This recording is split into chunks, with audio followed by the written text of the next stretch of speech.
வழி நடத்தி செல்கிறவரே நன்றி அப்பா. நன்றியோடு துதிக்கிறேன் தகப்பனே. ஹல்லேலூயா ஹல்லேலூயா ஹல்லேலூயா ஹல்லேலூயா. எங்கள் அநாதி சிநேகமானவரே, கனத்துக்குரியவரே, மகிமைக்கு பாத்திரரான எங்கள் தகப்பனே நன்றி அப்பா. ஏழாய் கரங்களை உயர்த்தி பரிசுத்தமான தேவனை நோக்கி ஒருவராய் சாவாமை உள்ளது சேரக்கூடாத ஒளியிலே வாசம் பண்ணும் அந்த பரிசுத்தமான தேவனுக்கு இந்த நாள் வரையில் அவர் செய்த எல்லா உபகரணங்களுக்காக, எல்லா நன்மைக்காக எல்லாருமே கரங்களை உயர்த்தி நன்றி அப்பா. ஊரத்த கூறலில் நன்றி பாடல் பாடி மகிழ்கிறே. ஊரத்த கூறலில் நன்றி பாடல் பாடி மகிழ்கிறே. வியத்தகுதும் செயல்களெல்லாம் எடுத்து உரைக்கிறேன். வியத்தகுதும் செயல்களெல்லாம் எடுத்து உரைக்கிறேன். சொல்லுமா, பீடத்தை சுற்றி சுற்றி நான் தெய்வமே, பீடத்தை சுற்றி சுற்றி நான் வருகிறேன் தெய்வமே. காரைகள் எல்லாம் நீங்கிட என் கைகளை கழுவுகிறேன். காரைகள் எல்லாம் நீங்கிட கைகளை கழுவுகிறேன். உந்தன் மாறான் பேரன்பு என் கண் முன்னிருக்கின்றது. உந்தன் மாறான் பேரன்பு என் கண் முன்னிருக்கின்றது.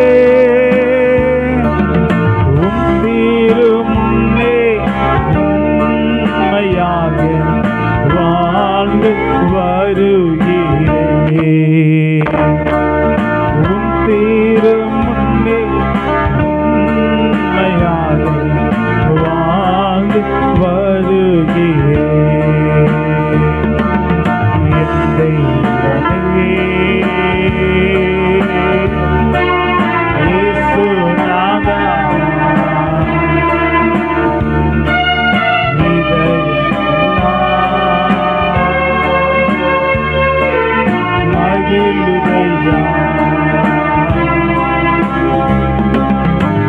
பீடத்தை சுற்றி சுற்றி நான் தெய்வமே, பீடத்தை சுற்றி சுற்றி நான் தெய்வமே. அறைகள் எல்லாம் கைகளை கழுவுகிறேன். அறைகள் எல்லாம் கைகளை கழுவுகிறேன். கர்த்தாவே உம்மை நம்பியுள்ளே, தடுமாற்றம் எனக்கில்லை. கர்த்தாவே உம்மை நம்பியுள்ளே, தடுமாற்றம் எனக்கில்லை. உம் சமூகம் உந்தன் மகிமை உண்மையாய் ஏங்குகிறேன். உந்தன் சமூகம் உந்தன் மகிமை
நன்றி தகப்பனே.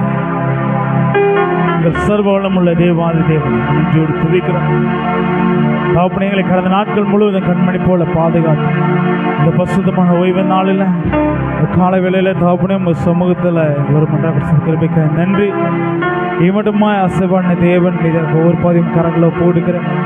அதனால் செய்திக்கப்பட்ட தாசிகளை முற்று மறைத்து நீர் எங்களுக்கு என்ன பேச திரும்பதற்கு வெளிப்படுத்துங்க, ஆளுகை செய்யுங்க, வழி நடத்துங்க. உண்மை நாம ஏசுநாம் ஜெபிக்கிற நல்ல பிதாவே, ஆமென்.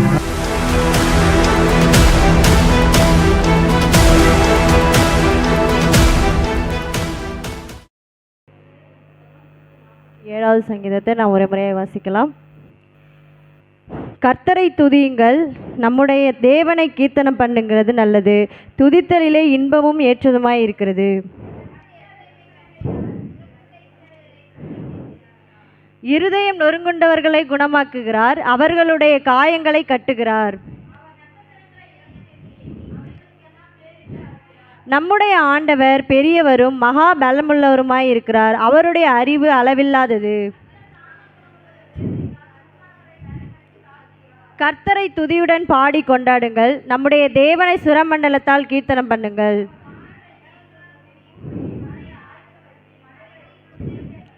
அவர் மிருக ஜீவன்களுக்கும் கூப்பிடுகிற காக்கை குஞ்சுகளுக்கும் ஆகாரம் கொடுக்கிறார்.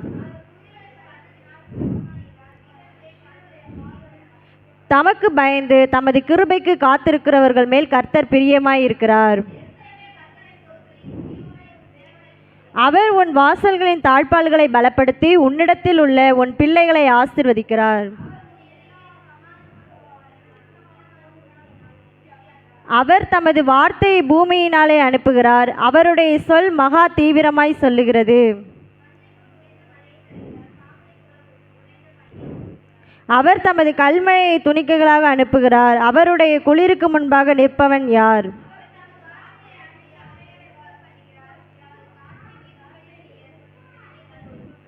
யாக்கோபுக்கு தம்முடைய வசனங்களையும் இஸ்ரவேலுக்கு தமது பிரமாணங்களையும் தமது நியாயங்களையும் அறிவிக்கிறார்.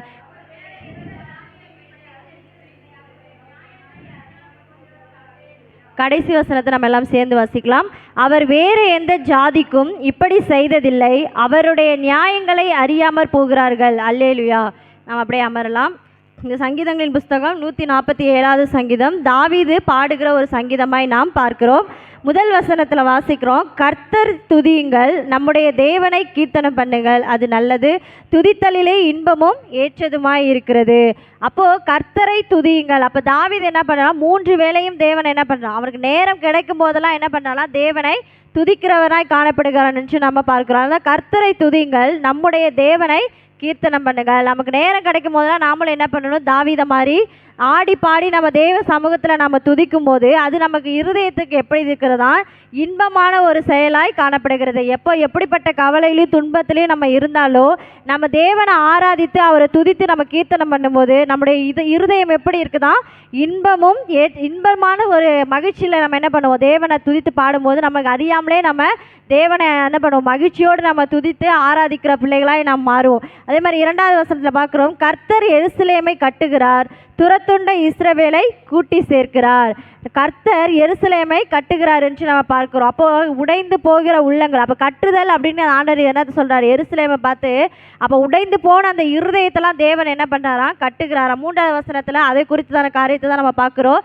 இருதயம் நொறுங்குண்டவர்களை குணமாக்குகிறார், அவர்களுடைய காயங்களை கட்டுகிறார். அப்போ இருதயம் நொறுங்குண்டவர்கள், நம்மளை சுற்றி இருக்க அநேகர் நம்மளை என்ன பண்ணலாம்? காயப்படுத்தலாம், துன்பப்படுத்தலாம், நம்ம இருதயத்தை நொறுக்குகிறவர்களாக இருக்கலாம். ஆனால் தேவன் என்ன பண்ணுறாராம்? அப்படி நொறுங்குண்ட இருதயத்தை தேடி அதற்கு காயத்தை கட்டுகிறார் என்று நாம் பார்க்குறோம். அப்போ நம்ம நொறுங்கி போன நேரத்தில், நம்ம சோர்ந்து போன நேரத்தில் ஆவியானவரை நோக்கி நம்ம பார்க்கும்போது அவரே நம்முடைய இருதயத்தை ஆற்றுகிறவரும் தேற்றுகிறவருமா இருக்கிறார் என்று நாம் பார்க்கிறோம். 5வது வசனத்தை ஒரு வாசிங்க.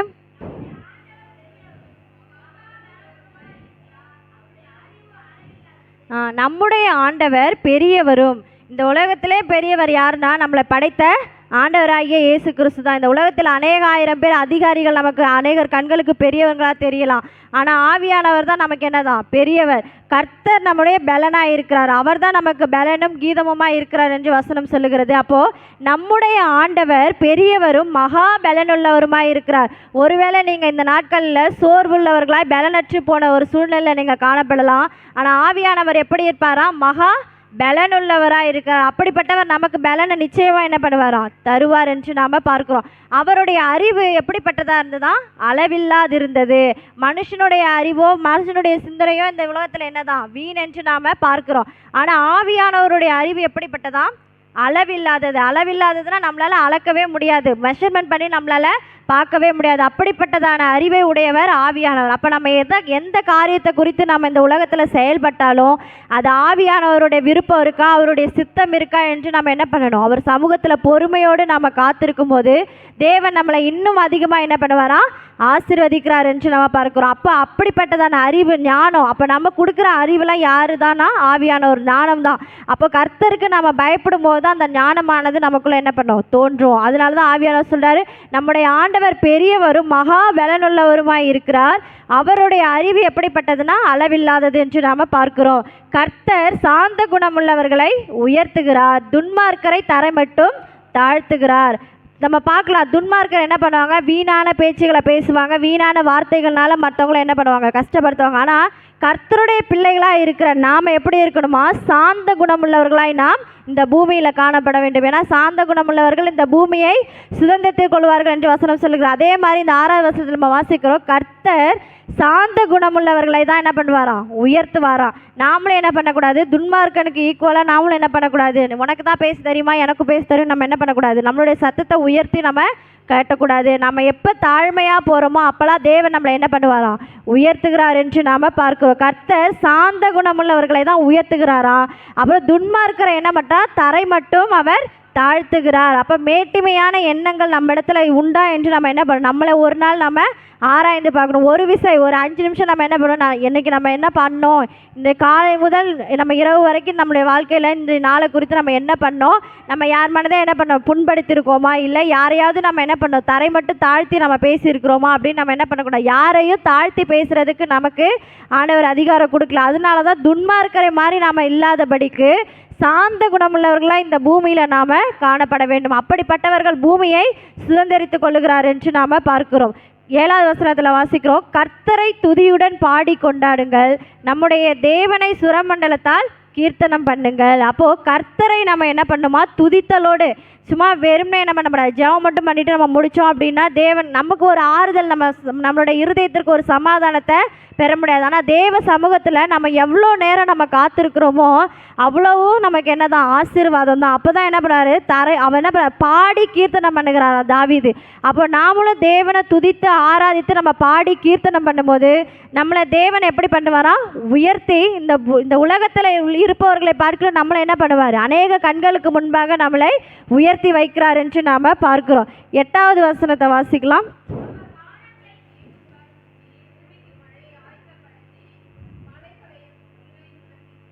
அவர் வானத்தை மேகங்களால் மூடி பூமிக்கு மழையை ஆயத்தப்படுத்தி மலைகள் மேல் முல்லை பிழைப்பிக்கிறார். அவர் மிருக ஜீவன்களுக்கும் கூப்பிடுகிற காக்கை குஞ்சுகளுக்கும் ஆகாரம் கொடுக்கிறார். இந்த உலகத்தில் சிறிய பறவையிலிருந்து அவர் படைத்தது தான். அந்த பறவை முதற்கொண்டு என்ன பண்ணுறார்? தேவன் போஷிக்கிறார் என்று பார்க்கிறோம். அப்போது நம்மளை படைத்த ஆண்டவர் நிச்சயமாக நம்மளை போஷிப்பாரா, போஷிக்க மாட்டாரா? நம்ம எந்த ஒரு கஷ்டத்துலையும் சூழ்நிலையிலும் வறுமையிலும் இருந்தாலும் தேவன் நிச்சயமாக நமக்கு என்ன பண்ணுவார்?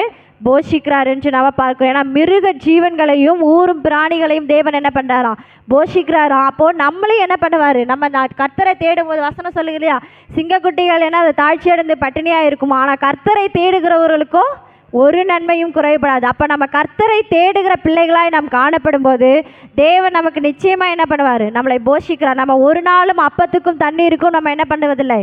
அலைந்து திரிகிறதில்லை. அப்போ தேவன் நிச்சயமாக நம்மளை போஷித்து நம்மளை வழி நடத்துகிறார் என்று நாம் பார்க்கிறோம். 13வது வசனங்களை வாசிக்கலாம்.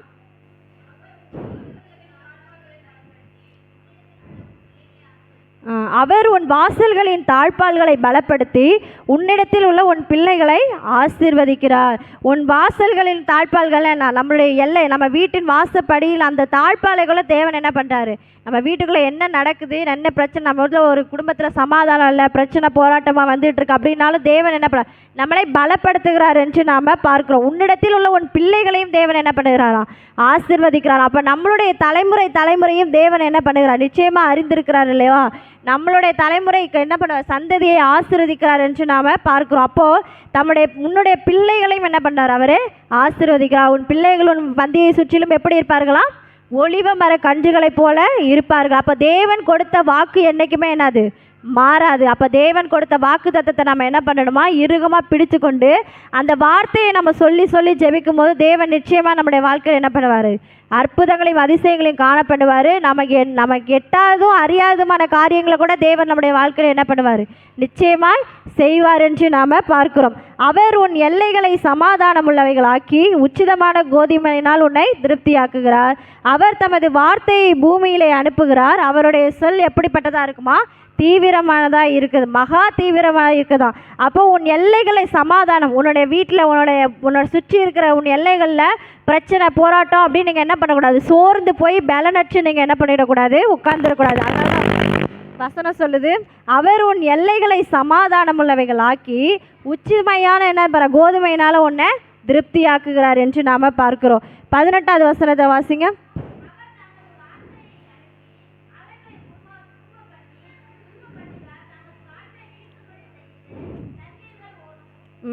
அவர் தமது வார்த்தையை அனுப்பி அவைகளை உருக பண்ணுகிறார். அவர் காற்றை வீசும்படி தண்ணீர்களும் ஓடும். அவர் சொல்லாகும், அவருடைய கட்டளை நிற்கும் என்று நாம் பார்க்கிறோம். அதான் நீங்கள் வசனம் சொல்லுது, அவர் தமது வார்த்தையை அனுப்புகிறாராம். தேவன் நம்ம இடத்துல எப்படி பேசுவார் அப்படின்னு நம்ம ஒரு நாள் யோசித்து பார்த்துருப்போமா? எனக்கு அது அவர் வார்த்தையின் மூலமும் வசனத்தின் மூலம் தான் நம்ம என்ன பண்ணுவார், பேசுவார். அப்போது அவர் தமது வார்த்தையை அனுப்பி அவைகளை உருக பண்ணுகிறார். தமது காற்றை வீசும்படி என்னது, தண்ணீர்கள் ஓடும். அவர் ஒரு வார்த்தை சொன்னால் காற்றும் அடங்கும், கடலும் அடங்கும் என்று நம்ம பார்க்குறோம். அப்போ அவருடைய வார்த்தைக்கு நாம் என்ன பண்ணணும், கீழ்ப்படிந்து நம்ம நடக்கும்போது தேவன் நம்மளை ஆசீர்வதிக்கிறார். நம்மளை உயர்ந்த அடைக்கலத்தில் கொண்டு போய் வைக்கிறவர் தான் யார், ஆண்டவராகிய இயேசு கிறிஸ்து. ஒருவேளை நீங்கள் இன்றைக்கி தாழ்மையான ஒரு இடத்துல இருக்கலாம், யாருமே அறியாத ஒரு இடத்துல இருக்கலாம், பலரால் ஒதுக்கப்பட்டு கூட நீங்கள் இருக்கலாம். அப்போது உடைந்து போன உள்ளத்தை தான் தேவன் என்ன பண்ணுறாராம், தேடி வருகிறார். அதான் வசனம் சொல்லுகிறது, இருதயம் நொறுங்குண்டவர்களை கர்த்தர் என்ன பண்ணுகிறாராம், குணமாக்குகிறார். அவர்களுடைய காயங்களுக்கு தேவனே என்ன பண்ணுகிறார், காயங்களுக்கு மருந்தாக தேவனே இருக்கிறார். இப்போ நம்மளுடைய காயங்களை யார் ஆற்றுவார் அப்படின்னு பார்த்தா ஆண்டவராகிய இயேசு கிறிஸ்து மட்டும்தான் இந்த உலகத்தில் நம்முடைய காயங்களுக்கு மருந்தாக வர முடியும். அதனால தான் இருதயம் நொறுங்குண்டவர்களை குணமாக்குகிறாராம், அவர்களுடைய காயங்களை தேவனே கட்டுகிறார் என்று நாம் பார்க்கிறோம். 19வது வசனத்தை 20வது வசனத்தை வாசிங்க.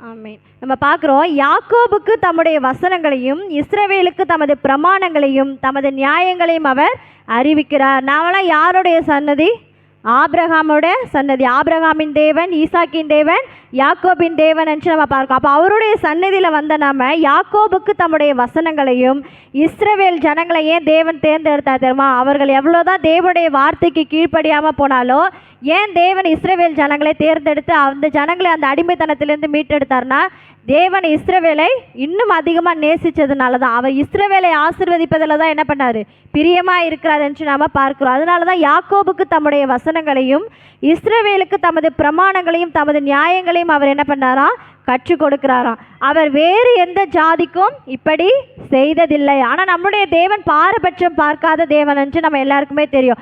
அவர் செய்தால் எல்லாருக்கும் ஒரே மாதிரி தான் செய்வார். இந்த பிள்ளைக்கு நான் இப்படி செய்வேன், இந்த மகனுக்கு நான் இப்படி செய்வேன் அப்படின்லாம் என்ன பண்ண மாட்டார். பாரபட்சம் பார்க்காத தேவன் யாருன்னா இந்த உலகத்தில் ஆவியானவர் மட்டும்தான். இந்த உலகத்தில் நம்ம மனுஷர்கள் செய்யலாம், இவங்களுக்கு இப்படி அவங்களுக்கு அப்படின்னு ஒரு பாகம் பிரித்து வைக்கலாம். ஆனால் தேவன் என்ன பண்ணுவாராம், ஒரு நாளும் எந்த பிள்ளைகளுக்கும் அவர் என்ன பண்ணதில்லை, பாதபட்சம் பார்த்ததில்லை. எல்லாருக்கும் நன்மையை செய்கிறவர் தான் யார்? இயேசு கிறிஸ்து.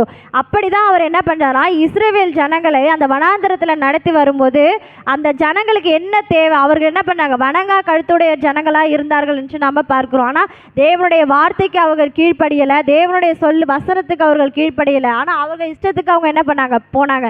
ஆனால் தேவன் என்ன பண்ணாராம், அப்படிப்பட்ட ஜனங்களை நேசித்தாராம். ஒருவேளை இந்த உலகத்தில் தேவனுக்கு பிரியமாக இல்லாத காரியங்களை அநேகர் செய்து கொண்டிருக்கலாம். ஆனால் நம்மளை ரட்சிக்க தான் தேவன் இந்த பூலகத்திற்கு வந்தார் என்று நம்ம பார்க்கிறோம். நமக்காக தான் அவர் என்ன பண்ணாது, நம்முடைய அக்கிரமங்களுக்காகவும் நம்மளுடைய இதுக்காகவும் தான் அவர் என்ன பண்ணார், சிலுவையில் மரித்தார் என்று நம்ம பார்க்கிறோம். அப்போ நாம் என்ன பண்ணணும், அவருடைய நியாயங்களையும் அவருடைய பிரமாணங்களையும் நம்ம கற்றுக்கொண்ட பிள்ளைகளாய் நாம் காணப்பட வேண்டும். அவர் வேறு எந்த ஜாதிக்கும் இப்படி செய்ததில்லை, அவருடைய நியாயங்களை அறியாமல் போகிறார்களே. அவர் வேறு எந்த ஜாதிக்கும் இப்படி செய்ததில்லையா.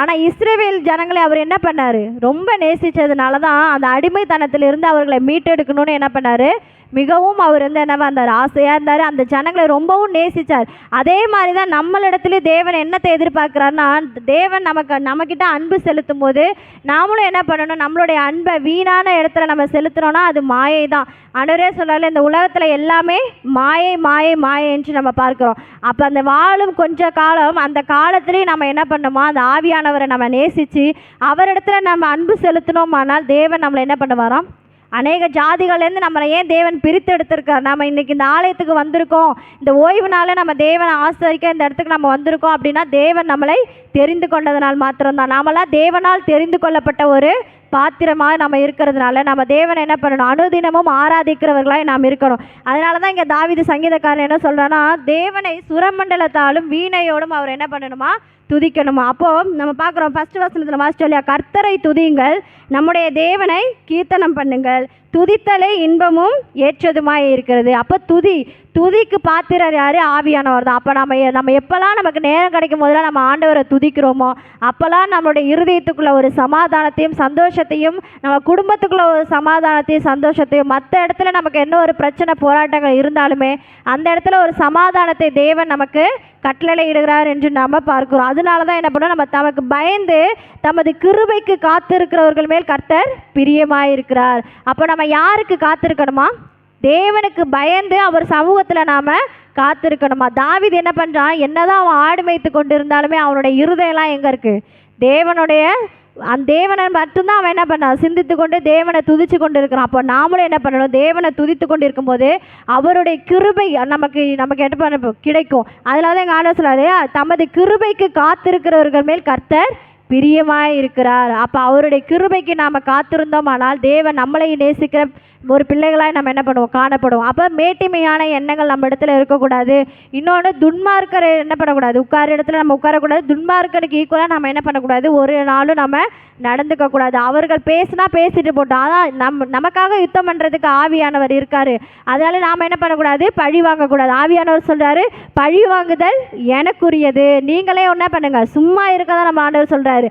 அப்போ நாம் அவங்க நமக்கு ஈக்குவலாக பேசுகிறாங்க, நம்மளும் என்ன பண்ணக்கூடாது, வீணான வார்த்தைகளை அவர்களுக்கு முன்பாக நாம் பேசக்கூடாது. நாம் எப்போ கர்த்தருக்கு பயந்து அவர் சமூகத்தில் நம்ம காத்திருப்போமோ அப்போல்லாம் தேவன் நம்மளை ஆசீர்வதித்து நம்மளை உயர்த்துகிறார் என்று நம்ம பார்க்க. அப்போ பொறுமை நம்ம இடத்துல, அதான் ஆண்டவர் சொல்கிறார் இல்லையா, 6வது வசனத்தை வாசிங்க.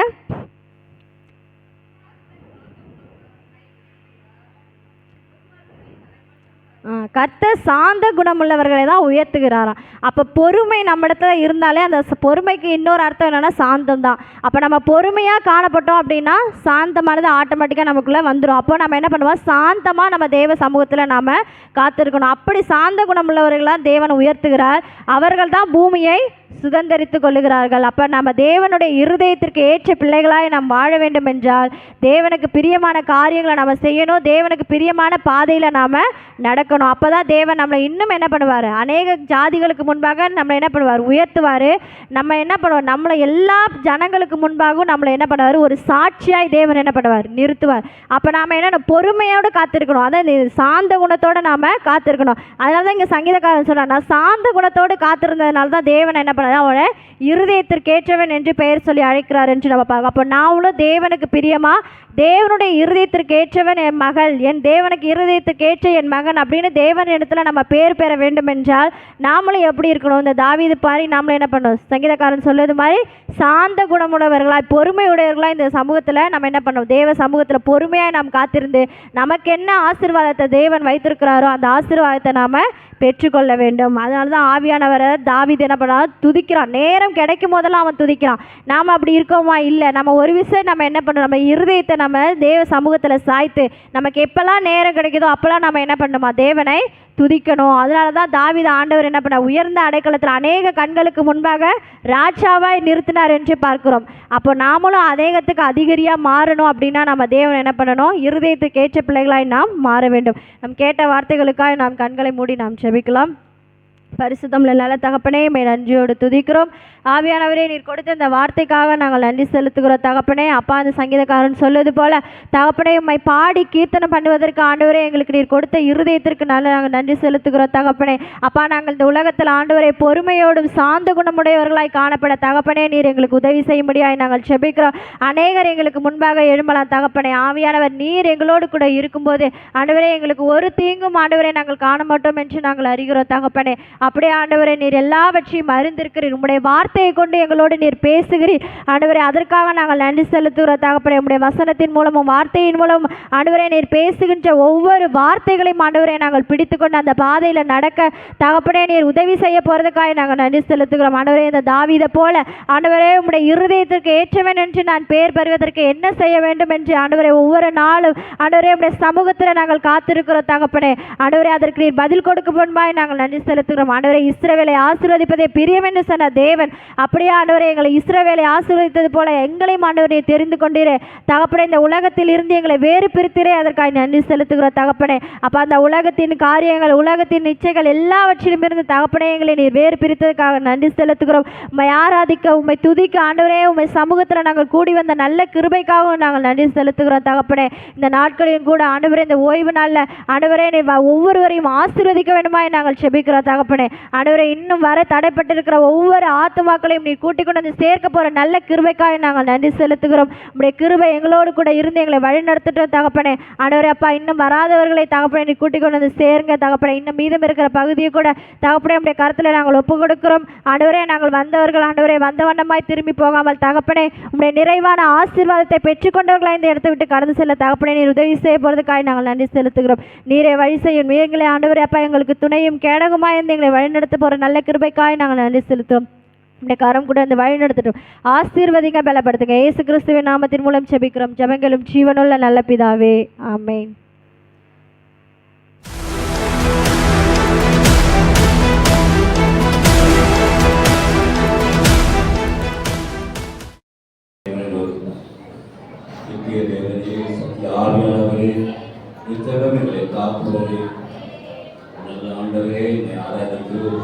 உங்களை தொழுது கொள்கிறோம் ஆண்டவரே. உண்மையாய் ஆராதிக்கிறவர்கள் ஆவியோடு உண்மையோடு தொழுது கொள்கிற தெய்வம் ஆண்டவர். உன்னதமான தெய்வம், உத்தமமான தெய்வம், பரிசுத்தமுள்ள தெய்வம் ஆண்டவர். உண்மையான தெய்வம், உயிருள்ள ராஜன் ஆண்டவர். ஆண்டவரை உமக்கே ஆராதனை செய்கிறோம் என்று சொல்லுவோம் ஆண்டவரே. நன்றி பலிப்பிடம் கட்டும்படியாக நல்ல தெய்வங்களுக்கு நன்மை செய்யும்படியாக துதிக்கிறோம் ஆண்டவர். ஜீவன் தந்தவரே, கர்த்தாவே எங்களை வாழ வைத்தவரே, எங்களை துதிக்கிறோம் ஆண்டவரே. எங்களை போஷிப்பவரே, எங்களை பாதுகாப்பவரே, எங்கள் பரிகாரியே, எங்கள் ரட்சகரே, எங்களை துதிக்கிறோம் என்று சொல்லி எல்லா ரெண்டு கரங்களை கண்டு தேவனுக்கு நன்றி சொல்லுவோம். எல்லா துதியின் உரையினால் ஆண்டவரே துதிக்க துதிக்க துதிக்க துதிக்க தேவ திருவிகள் தேவ பிரசன தேவனுடைய மகிமை நாங்கள் ஆராதிப்பதே எங்களுக்கு தகுதி என்று பார்க்கிறோம். நாங்கள் போய் துதிக்கும் பொழுதெல்லாம் பிரசனம் அபிஷேகம் எங்களை நிரப்பி வெளியே செல்லும் நான் சொல்லியிருக்கிறோம் ஆண்டவரே. வாசம் பண்ணுகிறவரே, அபிஷேக நாதனே துதிக்கிறோம் ஆண்டவரே. பூர்ணமான தேவனே, சர்வலோக நாதனே நன்றியோடு துதிக்கிறோம் ஆண்டவரே. மகத்துவமானவரே, மகிமையான தேவனே துதிக்கிறோம் என்று சொல்றேன். கண்மலையே, எங்கள் மலைவிட நேரங்கள் கிருபை தந்தவரே உமக்கு நன்றி என்று சொல்றேன். எங்கள் ராஜாவே, உயிருள்ள நாளெல்லாம் துதிக்க புகழ பாட கொடுத்த கிருபைக்காக நன்றியோடு துதிக்கிறோம். 1000 16 சிறந்தவரே உமக்கு நன்றி ஆண்டவரே. உண்மையே தொழுகிற ஆராதிப்போம். உன்னதரே ஆராதனை, உத்தமரே ஆராதனை, உன்னதரே ஆராதனை, உத்தமரே ஆராதனை. உண்மையுள்ள தேவனே, உயிருள்ள நாயகனே, உண்மையுள்ள தேவனே, உயிருள்ள நாயகனே, ஆராதனை ஆவியே, ஆராதனை நசரோய், ஆராதனை ஆவியே, ஆராதனை, உண்மையுள்ள தேவனே, உயிருள்ள நாயகனே, உண்மையுள்ள தேவனே, உயிருள்ள நாயகனே, ஆராதனை ஆவியே, ஆராதனை, ஆராதனை ஆவியே,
நித்திய ஜீவனை கொடுத்தவரே உனக்கு நன்றி ஆண்டவரே. தெய்வமே உனக்கு நன்றி என்று சொல்லுவோம் ஆண்டவரே. தேவரே கர்த்தாவே, நாங்கள் எப்பொழுதும் மண்ணை நாடி பொன்னை நாடி புகழ் தேடி ஏமாற்றம் அடைந்தோம் அப்பா. இயேசுவே, உங்களுடைய தரிசனம் ஒன்று எங்களுக்கு போதுமானது. உங்களுடைய ரட்சிப்பை நாங்கள் கண்டடைந்தோம் அப்பா. தேவரே கர்த்தாவே, என்னை நோக்கி கூப்பிடுங்க அப்பா. இந்த சத்தத்தை செவி கொடுக்கிற மகனாக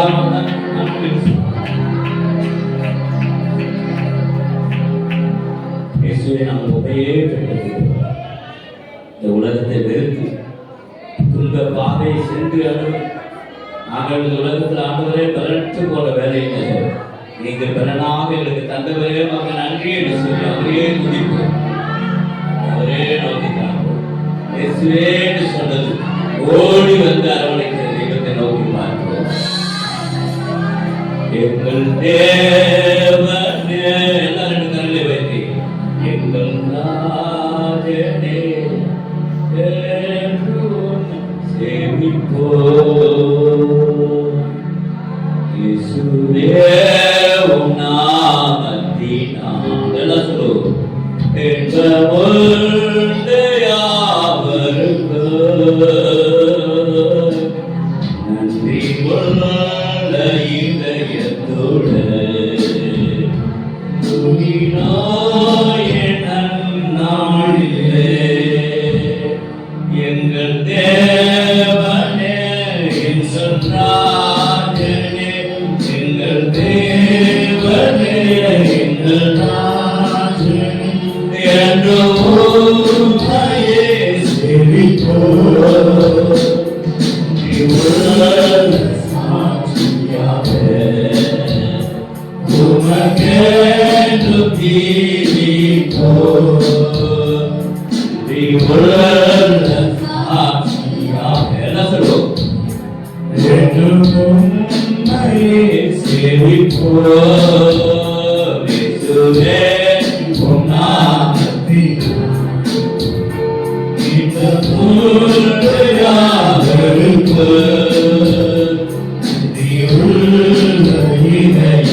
எங்கள் தேவனே, எங்கள் ராஜனே, எங்கள் தேவனே, எங்கள் ராஜனே என்று உம்மையே சேவிப்போம்.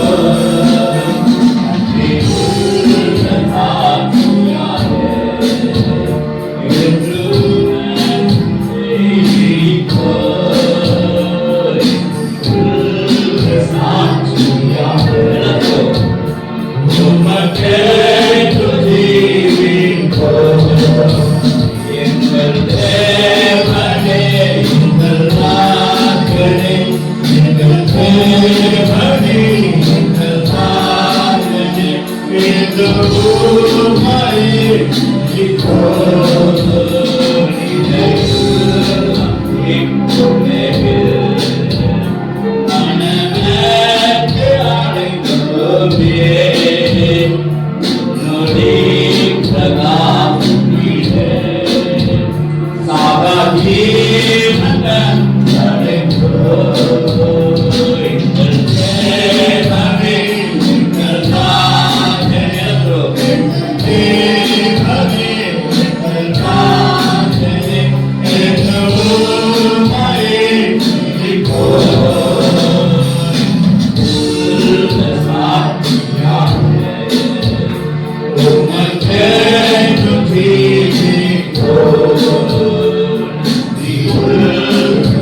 வானத்திலும் பூமியிலும் சகல அதிகாரம் படைத்தேன். சிலுவை வரைக்கும் தன்னை தாமே தாக்கினார் என்று பார்க்கிறோம். வானத்தில் பூமியில் எல்லாருடைய முழங்கால்களும் முடங்கும்படியா உன்னதமான தேவன் ஒரு மனுஷனாக அவதரித்து நமக்கு துணையாளராக ஆவியான தேவன் நம்மோடு இருக்கிறபடியாலே உண்மையை நாங்கள் பணிந்து கொள்கிறோம். எல்லாரும் ரெண்டு கரங்களை வைத்து இந்த மகிமையின் தேவனை எல்லா மனுஷருக்கு முன்பாக, வானத்தில் உள்ள அனைவருக்கும் முன்பாக, பூமியில் உள்ள எல்லாருக்கும் முன்பாக நாங்கள் உங்களை பணிந்து கொள்கிறோம். ஆண்டவரே, எங்கள் கர்த்தாவே, எங்களை காக்குகிற அன்பு தெய்வமே, எத்தனையோ பிரச்சனைகள், நிந்தைகள், நெருக்கங்கள், போராட்டங்கள், அவமானங்கள் வந்தாலும் எங்களை பாதுகாக்கிற நல்ல தெய்வமானவரே, இன்றைக்கும் உயிர்த்தெழுந்த மகிமையின் ஆண்டவர் எங்களோடு கூட இருக்கிறேன். நாங்கள் உண்மையே பணிந்து கொள்கிறோம் என்று சொல்லுவோம். உண்மை ஒருவருக்கே ஆராதனை செலுத்துகிறோம், உண்மைக்கே துதிகிற மகிமையை செலுத்துகிறோம் என்று சொல்லியிருப்பார். ஒருவரே ஆண்டவர் என்று பார்க்கிறோம்.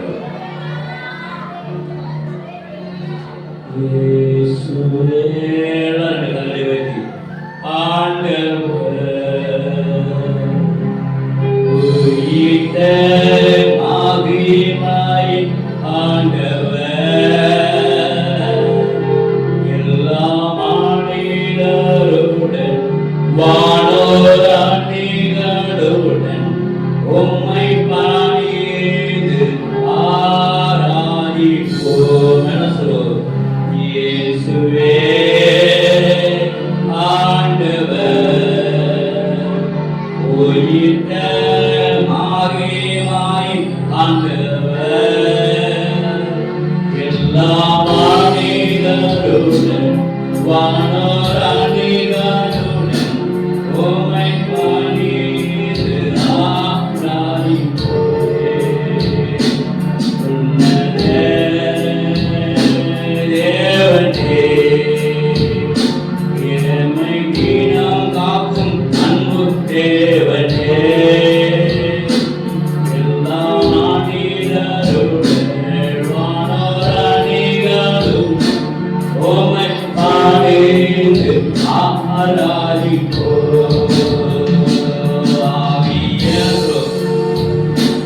ஆவியே,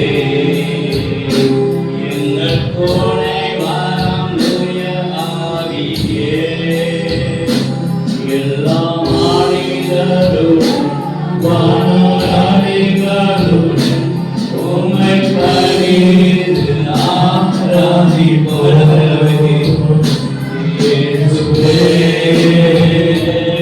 ஆண்டவர், உயிர்த்த மகிமாய் ஆண்டவர், எல்லா மனிதருடன் வானோர் அணிகளுடன் உம்மை பணிந்து ஆராதிப்போம். உன்னத தேவனே, எம்மை தினம் காக்கும் அன்பு தேவனே, எல்லா மனிதருடன் வானோர் அணிகளுடன் உம்மை பணிந்து ஆராதிப்போம்.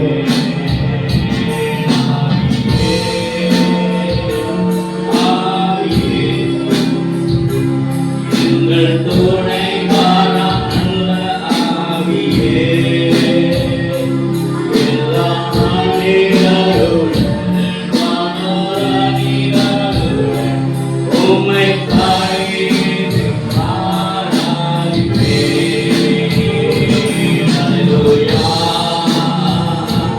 அல்லேலூயா, அல்லேலூயா, அல்லேலூயா, அல்லேலூயா, அல்லேலூயா,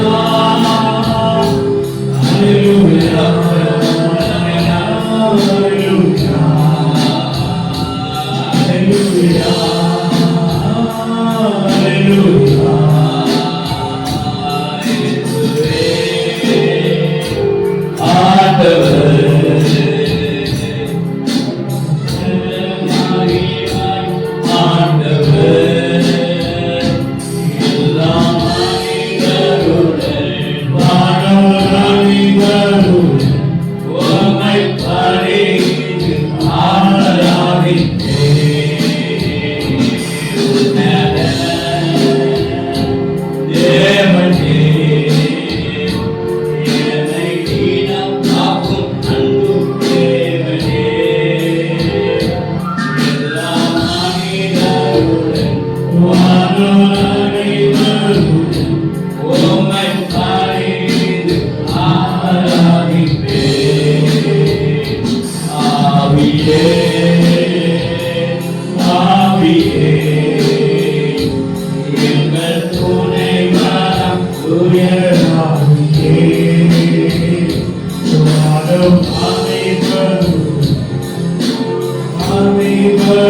வாழ்க்கையில துணையாக நன்றி நிறைந்த வணக்கங்களை சொல்லுவோம். ஆண்டவரே, இவற்றை என்னை காத்து வழிநடத்தின தேவன் சோதரன் பிதாவே, நன்றியோடு துதிக்கிறோம் கர்த்தாவே. ஆண்டவரே, இம்மட்டும் எங்களை காத்து வழிநடத்தின எபினேசரே, என்னால் எங்க கூட இருக்கிற இம்மானுவேலே மக்கள் நன்றி என்று சொல்லுவோம். யெகோவா ராஃபாவாக எங்கள் நல்ல பரிகாரிய கர்த்தர் எங்கள் ஒரு நாளும் கூட இருக்கிறார்கள். நமக்கு நன்றி செலுத்துகிறோம். யெகோவா ஈரே, எங்களுடைய தேவைகளை சந்திக்கிறவரே, அந்தவரே அன்றைக்கு ஒரே பேரான குமாரன் ஆபிரகாம் கூட்டிட்டு போகும் பொழுது என்ன நடக்குமோ என்னவாகுமோ என்று பயத்தோடு போகும் பொழுது ஆபிரகாமின் தேவன் எல்லாம் பார்த்துக் கொள்வார் என்று சொன்னார். என் தேவையெல்லாம் பார்த்துக் கொள்வார். என் மகனை காப்பாற்றி அங்கு ஒரு ஆடு பலி கொடுக்கும்படியாக தேவன் ஆயத்தம் பண்ணுவார் என்று சொல்லி அவன் அதே போல சமாதானத்தோடு தன் மகனை அழைத்துக் கொண்டு திரும்பி வந்தான் என்று பார்க்கிறோம். இன்றைக்கும் சாலமோன் யெகோவா சமமாக எங்களோடு இருக்கிறவர், சமாதானம் தருகிறவரே, சாலோமின் ராஜாவே உங்களுக்கு சோதரம் என்று சொல்கிறார். அப்படி திரும்பி நோக்கி பார்த்தோம். ஆண்டவர் எங்களோடு இருந்து காத்த வினேசராக கூட இருக்கிறது. எல்லாம் மாணவர் படிக்க அவரை நோக்கி பார்த்தோம். எல் சடா எந்த துணை நீரே, வாழ்வில் கேளகனே. எல் சடா எந்த துணை நீரே, வாழ்வில் கேளகனே. எண்ணில்லா வாழ் செய்தீரே,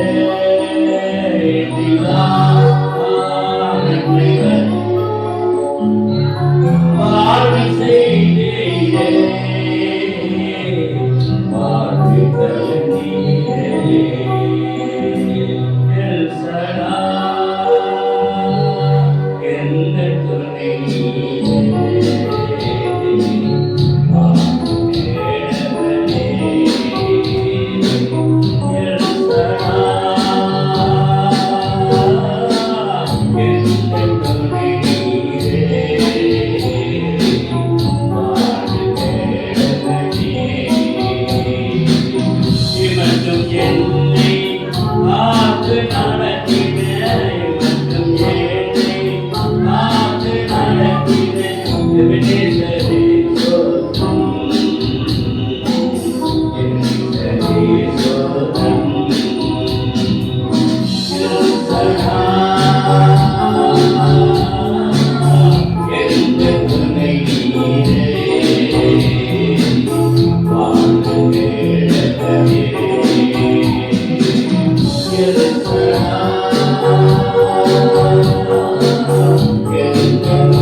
Thank you.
எங்களோடு பேசுங்க என்று சொல்லி ஒரு வரவேற்பு.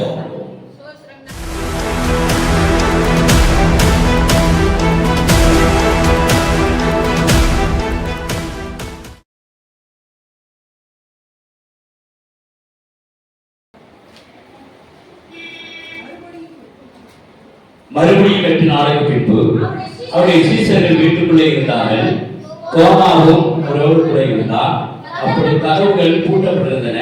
அப்பொழுது இயேசு வந்து நடுவே நின்று உங்களுக்கு சமாதானம் என்றார். அல்லேலூயா. போன வாரம் ஞாயிற்றுக்கிழமை ஈஸ்டர் பண்டிகை கொண்டாடினோம். அல்லேலூயா. அதுக்கப்புறம் 8 நாள் இன்றைக்கு. அல்லேலூயா. ஆண்டவர் வந்து இதே கதவை என்ன செய்கிறார்? தட்டுகிறார். ஒவ்வொருடைய இதய கதையும் தட்டி ஆண்டவர் கேட்கிறார், மகனே மகளே, உன் இதயத்திலே எனக்கு இடம் உண்டோ? அல்லேலூயா. அன்றைக்கு தோமா கதவு பூட்டப்பட்ட வீட்டில் தோமாவும் சீசர்களும் அமர்ந்திருக்கும் பொழுது இயேசு நடுவில் வந்து உங்களுக்கு சமாதானம் சொன்னார். அல்லேலூயா. அன்றைக்கு தோமா இருந்த வீட்டில் சீசர் இருந்த வீட்டிலே கதவை தட்டி பரிசுத்த ஆவியை ஊதி பரிசுத்த ஆவியை பெற்றுக்கொள்ளுங்கள் என்று சொல்லி ஆண்டவர் அந்த 8 நாளைக்கு பின்பு நம்முடைய கையை தோமாவுக்கு நீட்டி உன் விரலை நீட்டு உன் கைகளை பார், உன் கையை நீட்டி என் வினாவிலே போடு, அவிசுவாசியாகிறாரே விசுவாசியாகிறேன் என்று சொன்னார். அல்லேலூயா. இன்னைக்கு அநேகர் ஆண்டவர் என்னோடு பேசுவாரா, ஆண்டவர் எனக்கு தரிசனம் கொடுப்பாரா, தேவ தூதர்கள் இருக்கிறார்களா, பரலோகம் ஒன்று இருக்கா, பாதாளம் ஒன்று இருக்கா, நிறைய பேருக்கு சந்தேகம். அல்லேலூயா. ஆண்டவர் என்னோட பேசுவாரா பேச மாட்டாரா சந்தேகம். அல்லேலூயா. கர்த்தர் எல்லாரோடும் பேசுவார். என்ன விசுவாசம்? அல்லேலூயா. ஆவியான முதல் மரியாதைக்கே கர்த்தர் சாட்சி காட்சி கொடுத்தாருன்னா ஏன் உங்களுக்கு காட்சி கொடுக்க மாட்டார்? அல்லேலூயா. விசுவாசம். அல்லேலூயா. நீங்க நூதனமான பாசம் சொல்றாங்க, ஆண்டவருக்கு காட்சி கொடுக்க மாட்டார். தேவனை ஒரு நாளும் ஒருபோதும் யாரும் கண்டதில்லை. அல்லேலூயா. அப்போ முதல் மரியாதை கண்டது அப்போ சொல்லிட்டு நினைச்சாங்க, அவெல்லாம் பரிசுத்தவான்களா? இயேசு கூட இருந்தாங்க, அவ்வளவுதான். அல்லேலூயா. எல்லாம் மீன் பிடிக்க போற சொன்னா படகுல ஏறினோம்னா அங்க ஒரு தரிசனம் கொடுத்தாரு இல்லையா? அல்லேலூயா. எம்மாவூர் சீசர்களுக்கும் தரிசனம் கொடுத்தார். யாரை பத்தி பேசுறீங்க, என்ன பேச போறீங்கன்னு சொல்லி கேட்டார். அல்லேலூயா. இப்படி அப்போஸ்தலர் எல்லாருக்கும் ஆண்டவர் காட்சி கொடுத்து பேசினது. சிறைசாலையில பவுலுக்கு தரிசனம் கொடுத்தார். அல்லேலூயா. பேருக்கு தரிசனம் கொடுத்தார். பத்மதீவுல யோவானுக்கு தரிசனம் கொடுத்தார். அல்லேலூயா. இன்னைக்கு அநேக கள்ளத்தீர்க்கதரிசிகள் எழுப்பி அநேக தேவனுடைய வார்த்தை என்ன செய்றாங்க, வஞ்சித்து பேசுகிறார். விசுவாசிக்கிறதுக்கு என்ன இல்லை, புத்தி இல்லாத மந்த இருதயம் உள்ளவர்களே என்று சொன்னார். அல்லேலூயா. அவர் இன்றைக்கு நம்ம கூட தான் இருக்கிறார். எந்த விசுவாசம்? கரங்களை தட்டி தேவன். அல்லேலூயா. யாரும் கேட்டா நீங்க சொல்லணும், ஆண்டவர் எனக்கு தரிசனம் கொடுப்பார், என்னோட பேசுவார். எந்த விசுவாசம்? அல்லேலூயா. அவர் வந்து அவங்களோட பேசுவார். ஊழியக்காரர் மட்டும்தான் பேசுவார். ரொம்ப பரிசுத்தமா இருக்கிறவங்களோட மட்டும் தான் பேசுவார். அல்லேலூயா. அவங்களுடைய சீசரோட தான் பேசுவார். எங்களோட பேச மாட்டான்னு சொன்னா அவங்களுக்கு சரியா சத்தியம் என்ன செய்யல தெரியல. என்ன? அல்லேலூயா. சத்தியமான பேரை வச்சிருப்பாங்க, சத்தியமே என்ன செய்யும் இருக்குது. அல்லேலூயா. அப்ப இயேசுவை அழைக்கக்கூடாது. அல்லேலூயா. சத்திய ஆவியானவர் உங்களோட தரிசனம் கொடுப்பார். அல்லேலூயா. அன்னைக்கு என்ன சொன்னாங்க, கனவு வழியாக பேசுவேன், காட்சி பேசுவேன், வேத வழியாக கர்த்தர் என்ன செய்வார், பேசுவார். விசுவாசம். அல்லேலூயா. ஏன்னா தேவன் தம்முடைய பிள்ளைகளோடு பேச அவர் ஆவல் உள்ளவராக இருக்கிறார். அல்லேலூயா. இன்றைக்கு பேசுவார். நீதிமொழிகள் புத்தகம் எல்லாரும் எடுத்துக்கொள்ளுங்க. 8ஆம் அதிகாரம்.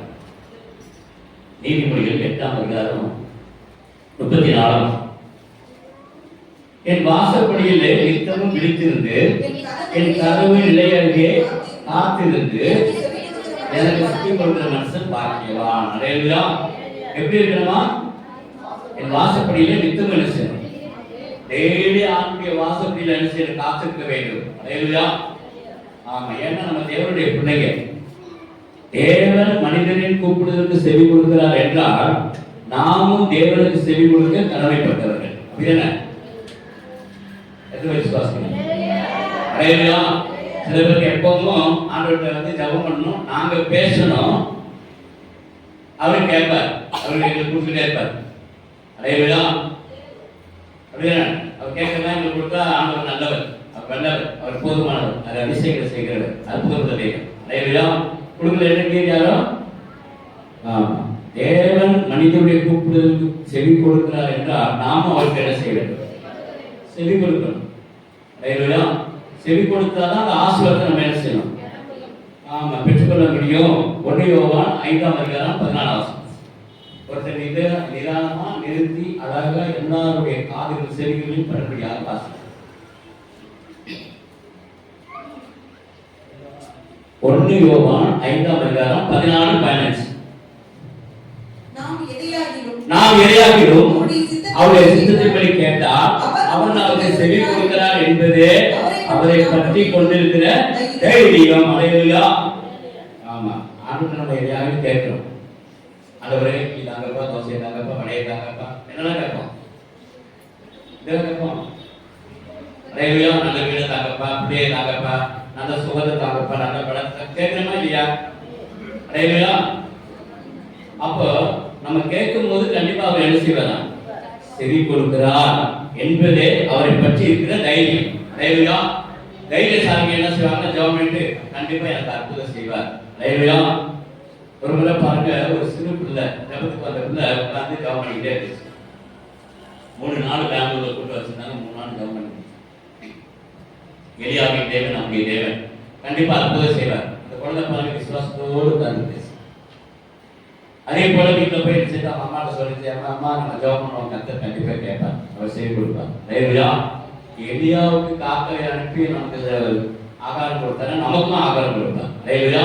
அந்த விசுவாசத்தோட மனநாள் போட்டு ஜெபம் பண்ணிக்கிட்டே இருக்க பொழுது அது பாருங்க ஜோப்ரா படிக்கிற சின்னோண்டு ஒரு 7 குடிசையில் உட்கார்ந்து அவங்க அம்மா 2 பேரும் ஜெபம் பண்ணிட்டாங்க. அதுக்கு சமூகம்ல எலியாவுக்கு தேவன் எங்களுக்கு இன்றைக்கு ஆகாரம் கொடுங்க, எனக்கு இன்னைக்கு கண்டிப்பா ஆசிரியம், என் குடும்பத்தை ஆசிரியம். அல்லேலூயா.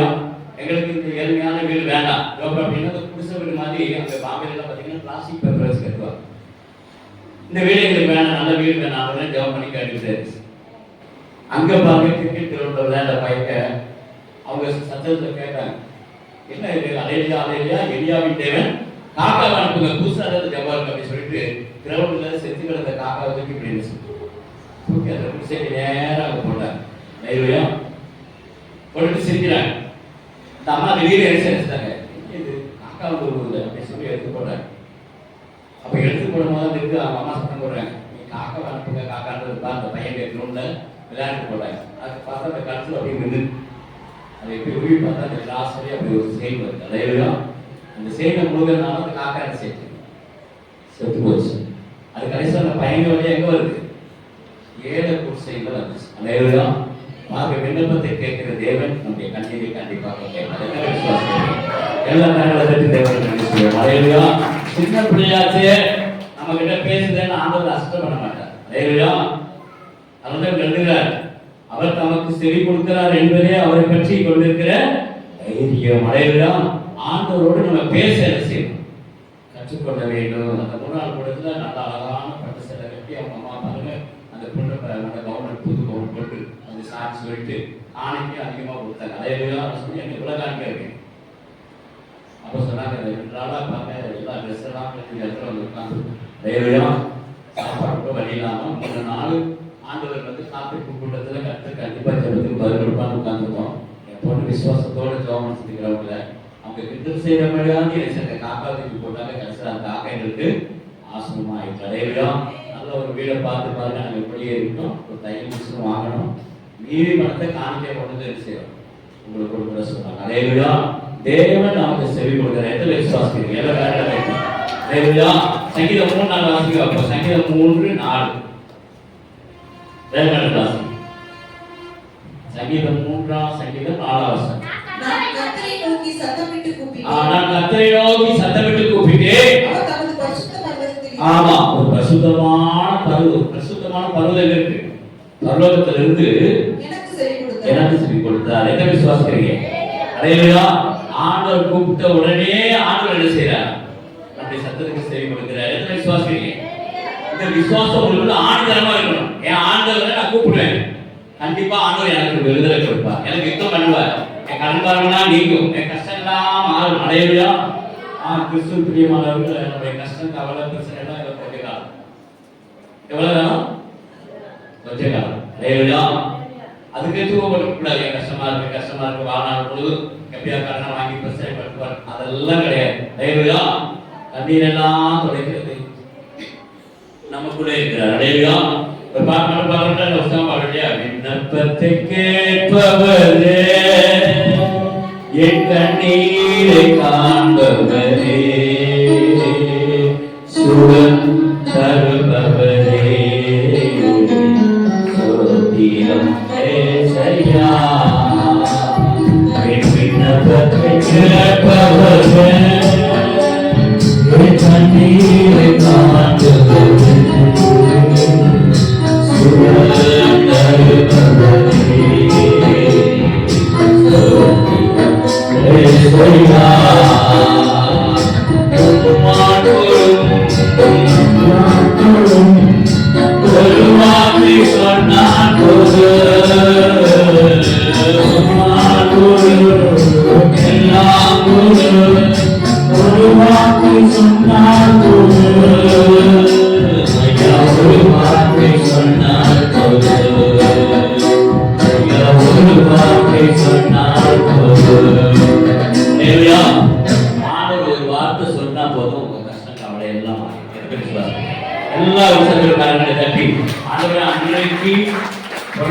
நியமிக்கப்பட்டிருந்த ஈசாக்கே கர்த்தர் காப்பாற்றினானே, ஒரே மகனை காப்பாற்றினானே, உங்களுக்கு உதவி செய்ய மாட்டாரா?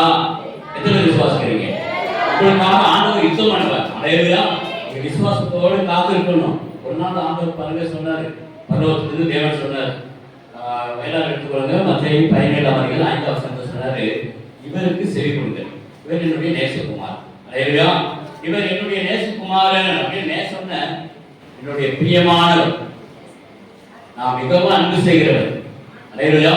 பரலோக பிதா இயேசுவை சொல்றாரு, இவருக்கு நீங்க செவி கொடுங்க. ஆண்டவர் நாம செவி கொடுப்போம். அல்லேலூயா. ஆண்டுடைய பிள்ளைங்க என்ன தேவனுக்கு கண்டிப்பா செவி கொடுக்கணும். அப்படிதான் அந்த பிள்ளைகளை வாசிக்க வைப்போம். அவர் பேசுகையில்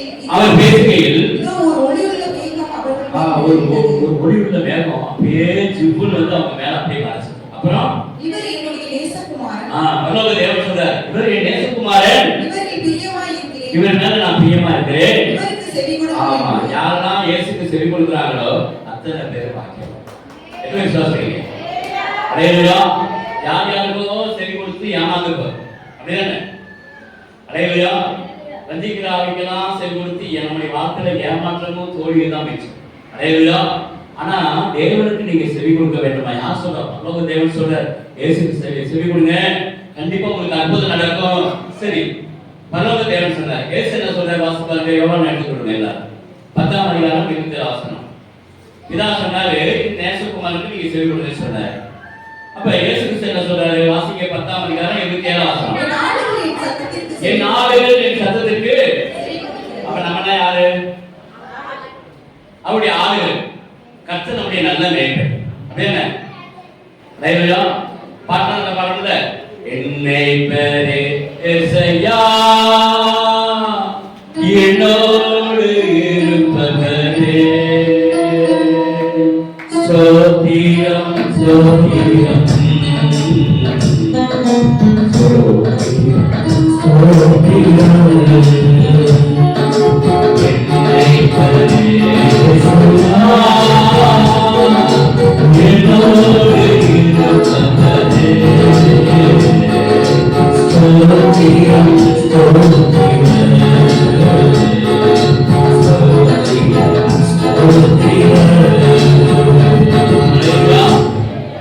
உற்சாகமா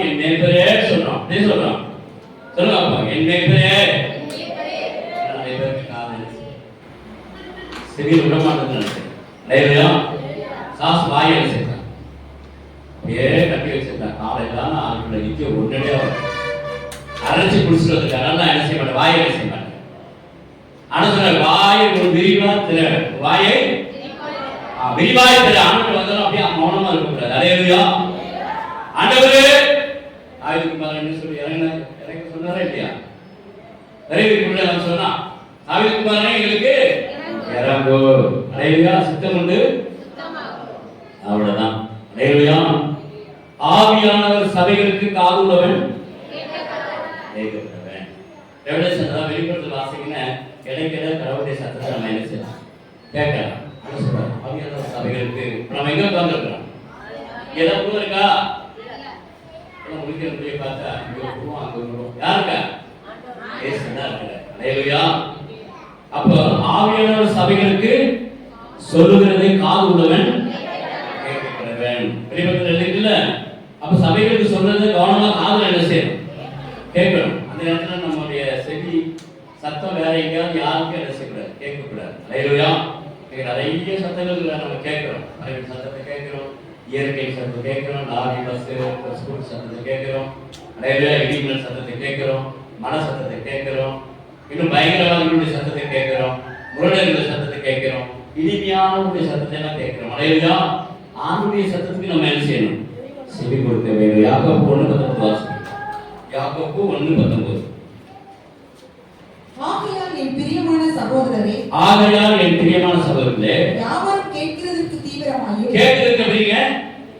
ஆமா, தீவிரமா இருக்கும். நம்ம யாரையாவது திட்டிட்டா யாராவது நம்ம திட்டிட்டா என்ன செய்வோம்?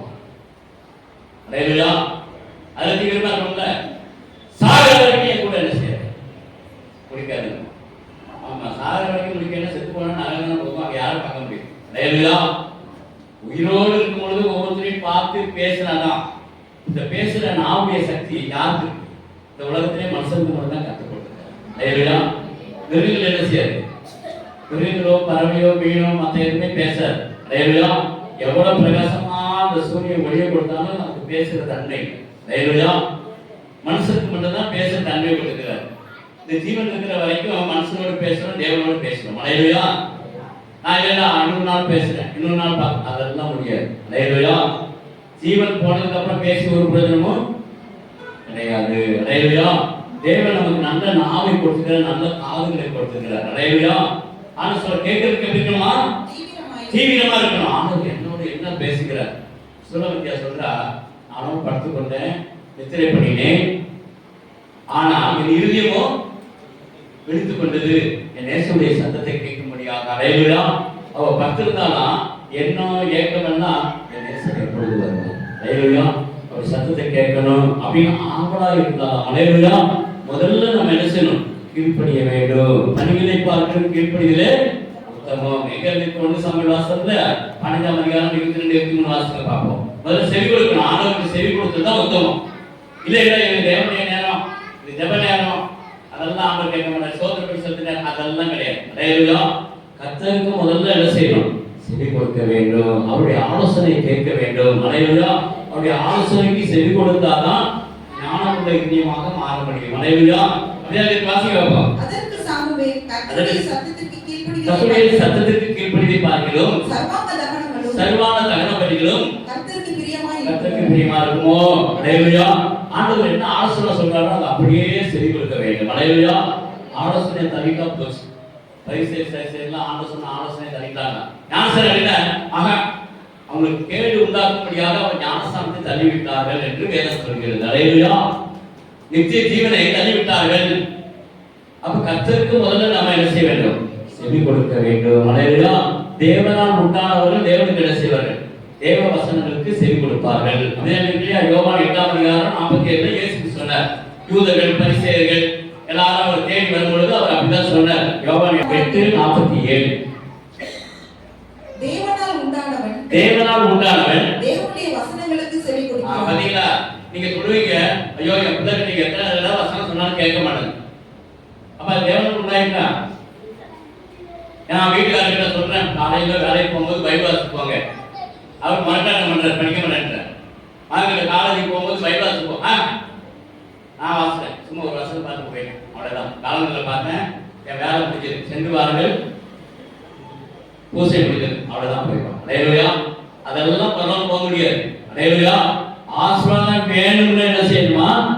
தேவனால் உண்டாயிருக்க வேண்டும். அல்லேலூயா. இந்த உலகத்தை ஜெயிக்கணுமா? இந்த வசனத்துக்கு என்ன செய்யணும்? செவி கொடுக்கணும். அப்படிதான் நான் சொல்றேன். யோவான் 8:47 எல்லாரும் சேர்த்து வாசிங்க. தேவனால் உண்டானவர்கள் தேவனுடைய வசனங்களுக்கு என்ன செய்றாங்க? செவி கொடுக்கிறாங்க. அல்லேலூயா.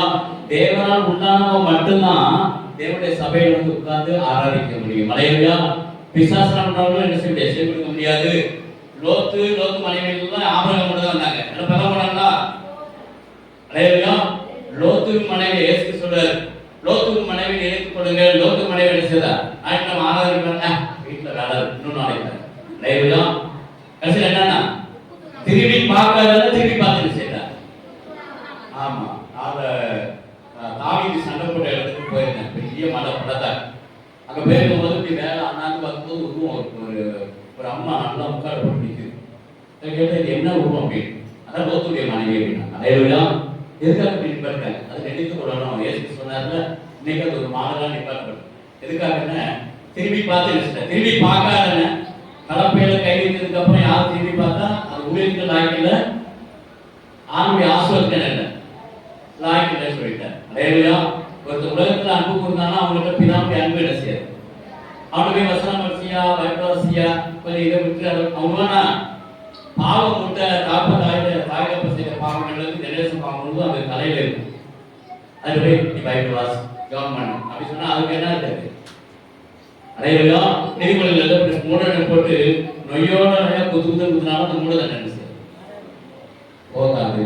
அலையிலா திருநா பார்த்து திருந்தல திருட்ட ஒரு என்ன செய்ய முடியாது, யாராலும் என்ன செய்ய முடியாது. அலையிலா அந்த நல்ல ஆவியானவர் உள்ள வரணும். அதுதான் அவர் சொல்றாரு, இயேசு சொல்றாரு. 8:40 வாசிங்க, எல்லாரும் வாசிங்க. தேவனால் உண்டானவன் தேவனுடைய வசனங்களுக்கு செவி கொடுக்கிறார். அலையிலா ஆலோசனைக்கு செவி கொடுக்காத மனுஷன் தான் பாருங்க, அவன் ஞானமுள்ள மனுஷன் கிடையாது. அலையிலா ஆலோசனை சொல்லும் பொழுது என்ன செய்யணும்? முதல்ல செவி கொடுக்கணும். வாசிப்பாங்க. நீதிமொழி புத்தகம் 12ஆம் அதிகாரம் 12 வசனம். எல்லாரும் சொல்லுங்க. நீதிமொழி புத்தகம் 12ஆம் அதிகாரம் 12 வசனம். ஆமா, நீதிமானுடைய வழி. யார் நீதிமான்? ஞானஸ்தானம் எடுத்த எல்லாரும் நீதிமான். நீதிமான் வீட்டு பைபிள் வாசிக்காம இருந்தா அவன் நீதிமான் கிடையாது. அல்லேலூயா. ஞானஸ்தானம் எடுத்து ஆராதனைக்கு வந்துட்டு தேவ வசனங்களுக்கு செவி கொடுக்கணும், அவன் நீதிமான். அப்புறம் அடுத்த வசனம், ஆலோசனைக்கு செவி கொடுக்கிறவனே ஞானம் உள்ளவன். அல்லேலூயா. தேவ ஆலோசனைக்கு தேவன் சொன்னார்னா இப்படி அது தப்போ கரெக்டோ நல்லதோ கெட்டதோ. அல்லேலூயா. தேவன் சொன்னார்னா அப்படியே செய்யணும், கீழ்ப்படியும். நாகூர்ல ஒரு சகோதரர் போகும்போது என்ன ஆட்டோல கூட்டு போனார். அந்த ஆட்டோ காசுக்கே வழி கிடையாது, பெரிய கம்பெனி வச்சார். அப்புறம் பாத்தீங்கன்னா சில நாட்கள்ல டெய்லி அங்க போய் மாசம் ஒரு இடம் போவோம், ஜாப் பண்ணோம். நாகூர்ல 3 கம்பெனி பெரிய கம்பெனி கொடுத்தார். நான் சொன்னேன் என்ன ஆட்டோ வரிசை நிற்குது, எங்க தேடிட்டீங்க? இல்ல ஆட்டோலாம் கலந்து எங்க கார் அங்க நிற்கிறது கூப்பிட்டாரு. அல்லேலூயா. டிரைவரை கூப்பிட வருவாங்க அப்படின்னு இன்னோவா கார் வருவாங்க. சொன்னேன் என்ன அதுக்குள்ள எப்படி கடவுள் ஆசைத்தார்? அந்த எங்கேயோ கொண்டு போயிட்டார். அல்லேலூயா. அதுக்கப்புறம் நான் சொன்னேன், இவ்வளவு பணம் இருக்கு, ஆனா தசமா கொடுக்கல. நீ கர்த்தருக்கு உண்மையா இருக்கணும்னா முதல்ல என்ன செய்? ஒரு வீடை வாங்கு. வாடகையில 3-4 இடம் நடத்துறதுக்கு ஒரே இடத்துல என்ன செய்யலாம்? வீடை வாங்கி நடத்த சொல்லும்போது பிரதர் உங்களுக்கு தெரியாது, நான் எவ்வளவு கஷ்டத்துல எவ்வளவு ஏழ்மையில நாட்டுக்கு வந்துடும் உங்களுக்கு தெரியுமா? என் சொந்தமா என்ன அவமானமா நினைச்சாங்க. இப்ப ஆண்டு நல்ல பணத்தை கொடுக்க இந்த இடத்துல வீடு வாங்க சொல்லி கீழே வீடை வாங்க, கீழே வீடை வச்சுட்டு மேல கம்பெனி வைக்க உங்களுக்கு ஆசிரமா இருக்கணும். இல்லை பிரதர், எனக்கு ஒரு நண்பர் சொல்றாரு அதெல்லாம் வேண்டாம், ஒரு ஊரையே கூப்பிட்டு என்ன செய்வோம் சொந்தப்பதான் கூப்பிட்டு பெரிய கிராண்ட ஒரு பார்ட்டி ஃபங்க்ஷன் நான் வேண்டாங்கிற அவர் செஞ்சார். ட்ரெயின் ஒரு ட்ரெயின் பாம்பேல இருந்து நாகூர் போவோம், ஏசி ஃபுல்லு ஏசி எல்லாரும் புக் பண்ணியாச்சு. அந்த ஒரு ட்ரெயின் ஃபுல்லாக எங்களுக்கு சொந்த பந்தம் தான். எங்களையும் ஒரு போனார். நல்லா அங்கே ஒரு பேலஸ் மாதிரி அரண்மனையில் எனக்கும் பெஸ்ட்டாக ஒரு ரூம் எடுத்து கொடுத்தாரு. அனைவரும் அப்போ கூட சொன்னேன், ஏன் இந்த மாதிரி எல்லாம் முன் போடுறதுக்கா செய்யாத. மண்கனுக்கு தப்புவையும் சொல்லி நீதிமொழிகள் எழுதப்பட்டிருக்கு. மண்கன் மோசமானது, எதை செஞ்சாலும் மக்கள் மத்தியில் அடிச்சியாது. விளம்பரம் தாங்க உதவாது. இல்லை இல்லை கர்த்தர் எப்படி கொடுத்தா எல்லாம் காட்டினாரு, எல்லாம் பிராமணமா சொன்னாரு, கூப்பிட்டு ஜோமனை சொன்னார், நீங்க ஜோமனி கேட்கப்பட்டு அப்படின்னாரு, எல்லாம் செஞ்சாரு. ஆனா 2 மாசம் ஆகல, சரியான கடன் பார பிரச்சனை போராட்டம். காலை விட்டு இருக்கிறார், பாம்பே ஸ்டேஷன்ல நிற்கிறார். பிரதர் எங்களை காப்பாரு. என்னாச்சு? அவ்வளவு கிராண்டா அதோடைய ஆசீர்வாதம் கட்டாயம். ஹalleluya. எல்லா கம்பெனியும் போயிட்டு எல்லா சர்வீஸ்ல கடன் பிரச்சனை போராட்டம் அந்த மாதிரி பேர். ஹalleluya. ராஜஸ்தான் ஒரு தவக்கல் தெரியுமா? எறும்பு நிறைய சுற்றி வாயில போட்டுப்போம். அப்புறம் அந்த பக்கம் போனோம்னா அப்படியே இருந்துச்சு, கை கால் தூக்கி பார்த்துட்டு அப்படியே வயிறு வலிச்சு எறும்புலாம் வெளியேச்சு வந்துடும். ஹalleluya. எப்பவுமே நிதானமா கடவுளுடைய வார்த்தைக்கு செவி கொடுத்தாதான் கர்த்தர் என்ன செய்வார்? ஆசீர்வாதத்தை விசுவாசி. ஹalleluya. ரொம்ப ஆடம்பரம் பகட்டு நம்ம வாழ்க்கையில் வரக்கூடாது. தேவனுடைய பிள்ளைகளுக்கு என்ன செய்யக்கூடாது? எல்லாத்துலயும் ஒரு நிதானம் இருக்க வேண்டும். ஹalleluya. தேவனை மட்டும் உயர்த்தலாம். தேவனால் உண்டானவர்கள் தேவனுடைய வசனத்துக்கு செவி கொடுக்கிறார்கள். ஹalleluya. அப்போஸ்தலர் பணி 4ஆம் அதிகாரம் 19ஆம் வசனம். மனுஷனுக்கு செவி கொடுக்க கூடாது. மனுஷனுக்கு செவி கொடுத்தா அது தேவனுக்கு முன்பாக நியாயமா இருக்குமோ? அப்போஸ்தலர் பணி 4ஆம் அதிகாரம் 19ஆம் வசனம். பேதுருவும் யோவானும் அவர்களுக்கு பிரதியுத்தரமாக, தேவனுக்கு சொல்லிக் கொடுக்கிறதை பார்க்கிலும் உங்களுக்கு செவி கொடுக்கிறது தேவனுக்கு முன்பாக நியாயமா இருக்குமோ என்று நீங்களே நிதானம். ஹalleluya. பேதுரு யோவான் தைரியமா சொல்றாங்க. இந்த அதிகாரிகள் வந்து கேக்குறாங்க, ஏய் நீ தேவனுடைய பிள்ளைகளா? தேவனை மறந்துறீங்க. ஹalleluya. உடனே பேதுரு யோவான் சொல்றாங்க, ஏய் தேவனுக்கு செவி கொடுக்கிறதை பார்க்கிறோம், உங்களுக்கு செவி கொடுக்கிறது ஆண்டவருக்கு முன்பாக நியாயமா இருக்குமோ? போ வேலையை பாரு. ஹalleluya. இதற்கு அவங்க படிப்பறிவு இல்லாதவர்கள் அப்படியே எழுதப்படுது. அப்போஸ்தலர் 4ஆம் அதிகாரத்துல அவங்க எல்லாம் படிப்பறிவு இல்லாதவர்கள். இயேசுவை தெய்வம் சொல்லி வைராக்கியம் அழைச்சாங்க, வைராக்கியம் பாராட்டினார்கள். ஹalleluya. அவங்க படிச்ச மேதாவி கிடையாது. ஹalleluya. ஆண்டவரை பதிலுக்காதவருக்கு அவங்க சொன்னாங்க, ஆண்டவர் எங்களுக்கு வந்து உணவு கொடுத்தார், உடைய கொடுத்தார், அங்கே இடம் கொடுத்தார். ஒவ்வொரு நேரம் ஆண்டவருக்கு நாங்கள் நன்றி சொல்லிக்கிறோம். ஹalleluya. எனக்காக ஜீவனை கொடுத்தார், சாவை வென்றார், நான் சாக மாட்டேன். அந்த தெய்வம் எங்களுக்கு வேணும். யார் சொல்றா? பேதுரு யோவான். மீன் பிடிக்கிற பேதுரு யோவானும் கர்த்தரே தெய்வம் என்று வைராக்கியம் பாராட்டினார்கள். ஹalleluya. உங்களுக்கு செவி கொடுக்கிறது எங்களுக்கு நியாயம் கிடையாது. ஹalleluya. தேவனுக்கு மட்டும்தான் செவி கொடுப்போம். ஆண்டவர் இன்றைக்கும் உங்களுடைய இதய கதவை தட்டுக்கொண்டே இருக்கிற விசுவாசம். ஹalleluya. என் மகனே என் மகளே இதயத்தை திற, நான் அதை பிரவேசிக்கணும், அதை நான் வாசம் பண்ண வேண்டும். தேவனுடைய பிள்ளைகளுடைய இதயத்தில் கர்த்தர் என்ன செய்யணும்? ரசிக்கப்படுறதுக்கு முன்னாடி நாம எல்லாம் நம்ம இதயம் நமக்கு இருந்துச்சு, அப்படிதானே? நீங்க கிறிஸ்துவனுடையவர்களா இல்ல? ரசிக்கப்படுறதுக்கு முன்னாடி நீங்க எல்லாம் உங்களுக்குரியவர்களா இருந்தீர்கள். ரசிக்கப்பட்டதுக்கு அப்புறம் ஆண்டவருக்கு இதயத்தை என்ன செய்யும்? திறந்து கொடுக்க வேண்டும். ஹalleluya. அதில் விசுவாசிக்கிறீங்க. இது யாருக்கு சொந்தம்? அதுக்கு குப்பையை இருக்கக்கூடாது. உப்பு குளமா கொட்டிங்கன்னா என்ன வரும்? கவலை வரும், பிரச்சனை வரும், போராட்டம் வரும், அப்புறம் ஹார்ட் அட்டாக் வரும். சொல்லுவாங்கல்ல, ஹார்ட் அட்டாக் வந்து 2 3 எத்தனை வரும்? 2 வாரம் வரைச்சு, 3 வாரம் வரைச்சு, 5 வாரம் வரைச்சுன்னா அப்புறம் 6ஆம் வாரம் புக்கு நினைச்சு. ஹalleluya. ஒரு ஐயா சொன்னார், ஐயோ நான் இப்போ என் மகனை பார்க்க போறேன், டிவி பண்ணலாம் கொண்டு போறேன், அவனுக்கு வேண்டிய ஆகலாம் கொண்டு போறேன், சந்தோஷமா பேசிட்டு வந்தார். 3ஆம் வந்துச்சு, டக்குன்னு நினைச்சு ஹார்ட் அட்டாக் வந்து செத்து போனேன். ஹalleluya. அருமையான மகனை பார்க்க முடியல. எங்க கூட பாருங்க, எருசலேமுக்கு நிறைய பேர் வந்தாங்க. அதில் ஒரு அம்மா சொன்னாங்க, எப்போ எருசலேம் வரும், எப்போ எருசலேம் வரும்? எரிமோன் மலையில நின்று பாவத்தில் சொல்றாரு, பாருங்க அந்த தூரம் இவ்வளவு பட்டணமா ஆண்டவர் ஆசமா கொடுக்குற, நாளைக்கு அங்கே போறோம், கானா தேசம் எருசலேம் நுழைய போறோம். அதனால அதில் ரொம்ப கவனமா இருக்கணும். அதுல கர்த்தருடைய சித்தை இல்லாம யாரும் உள்ள கால் வைக்க முடியாது அப்படின்னு சொல்லி எல்லாம் இங்கே நின்று தோணும். ஆண்டவர் அந்த பட்டணங்கள்லாம் ஆசிக்க முடியாது. சோகம் பண்ணிட்டே இருக்கும், அம்மா மயக்கம் வந்து கொத்து முடி சேர்த்து போச்சு. ஹalleluya. திடீர்னு என்ன செய்யுது? சாகுது. ஹalleluya. சாவுலாம் சொல்லிட்டு வர்றாரு. ஒரு மனுஷனுக்கு 2 காரியம் எனக்கு தெரியாது. என்னதான் எனக்கு தெரியாது? சாவு தெரியாது, அப்புறம் ஆண்டுடைய வருகையும் தெரியாது. ஹalleluya. ஆண்டு போய் கேட்டா ஆண்டு சொல்றாரு, இயேசுவே தெரியாதான். அவர் அப்படி பாவம் சொல்லுவார். இயேசு யாருக்கு போனவங்களோ எல்லாத்தையும் சொல்லுவார், சொல்ல மாட்டேன். ஹalleluya. என் பிதாவை தவிர வேற ஒருவனுக்கும் தெரியாது. ஹalleluya. ஏன்னா அவர் யாருக்கும் இறந்து போனவங்கள டக்குன்னு என்ன செய்வார்? சொல்லிவிடுவார். என் பிள்ளை அதுக்கிட்டே சொல்லிவிடுவார். ஹalleluya. அதனால தேவன் இப்பொழுதும் ஒவ்வொரு வாலிப தம்பி, வாலிப சகோதரிங்க, வயசானவங்க, சிறுபிள்ளை எல்லாருடைய இதய கதவை தட்டுகிறார். எங்களுக்கு எல்லாம் இருக்கும். வெளிப்படுத்தும் 3ஆம் அதிகாரம் 20ஆம் வசனம். இன்றைக்கு ஆண்டவர் இதய கதவை தட்டிக்கிட்டே இருக்கிறார். ஆசிப்போம். இதோ வாசற்படியிலே நின்று கதவை தட்டுகிறேன். அன்னைக்கு அப்போஸ்தலர்கள் எல்லாம் கூட்டிட்டு அரவிக்குள்ள கதவை தட்டினார். இன்னைக்கு நம்ம வீட்டு கதவை தட்டுகிறார். உங்க இதே கதவை தான் தட்டுகிறார். ஹalleluya. இடமுண்டோ இடமுண்டோ உன்னுள்ளத்தில் இடமுண்டோ இடமுண்டோ இடமுண்டோ உன்னுள்ளத்தில் இடமுண்டோ வாசற்கடியில் இருக்கின்றார் உங்கரை கட்டுகின்றார் வாசற்கடியில்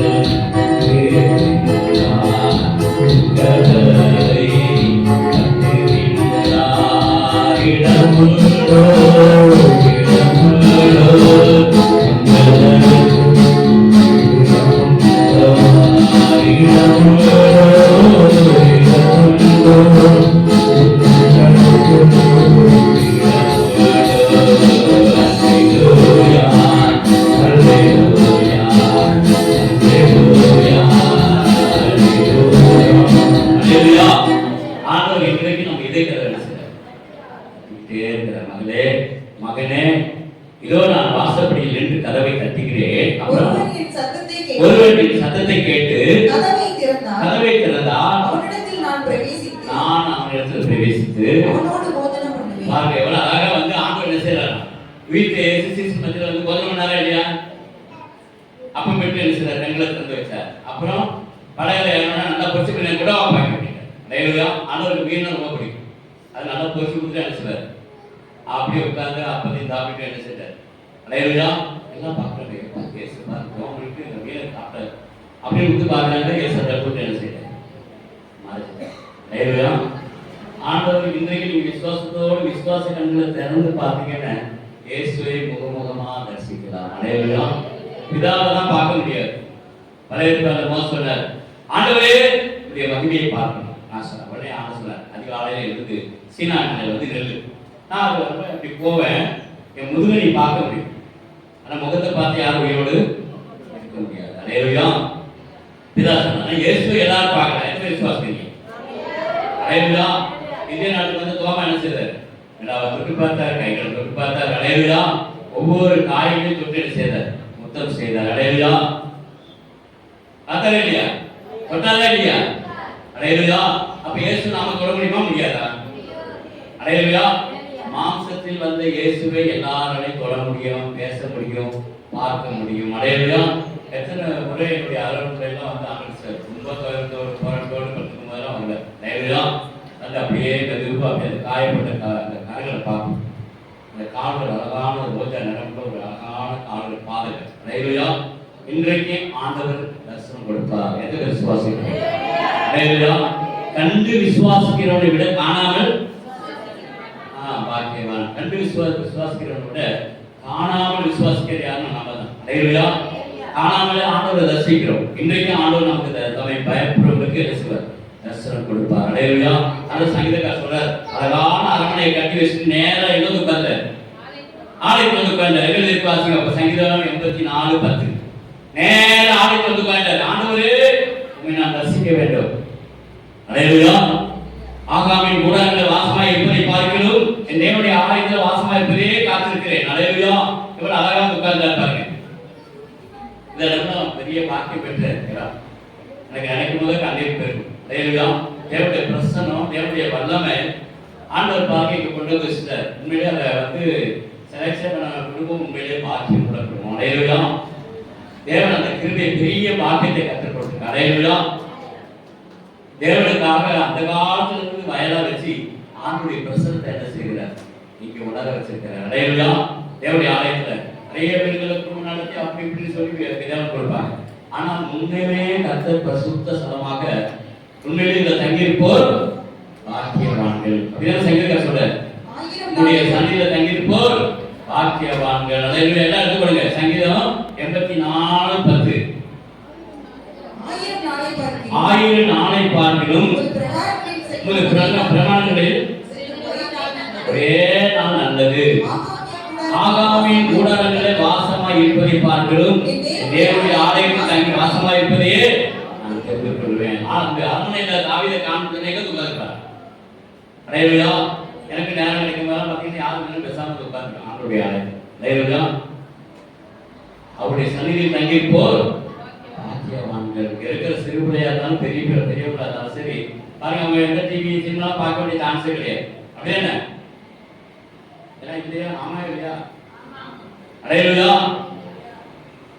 அதெல்லாம் கத்துற அலசுக்கு அப்புறம் டிவின்னு என்னன்னு தெரியாது, என்ன சேனல் வருது என்ன வருது தெரியாது, மொபைலுக்கு போனதோட வேற எதுவும் பார்க்க தெரியாது. அடையலையா? வசனம் அனுப்புறதோட வேற எதுவும் என்ன செய்ய மாட்டேன், பேச பார்க்க மாட்டேன். ஏன்னா அவங்களோட பேசவே நமக்கு நேரம் இருக்கு. கரெக்டா? அடையலையா? உன்னத தேவனோடு நம்ம என்ன செய்யணும், உறவாடணும். அடையலையா? உம்முடைய சந்நிதியில் தங்கியிருப்போர் உன்னையில பாக்கியவான்கள்.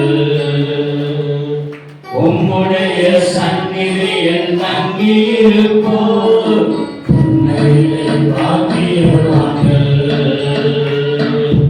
தூய மனதுடன் துதிப்பார்கள், தூய மனதுடன் துதிப்பார்கள், துதித்து கொண்டிருப்பார்கள்.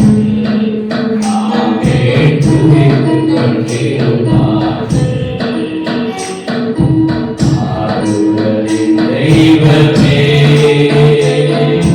உம்முடைய திரு சமூகத்தில் எவ்வளவு இன்பமானது.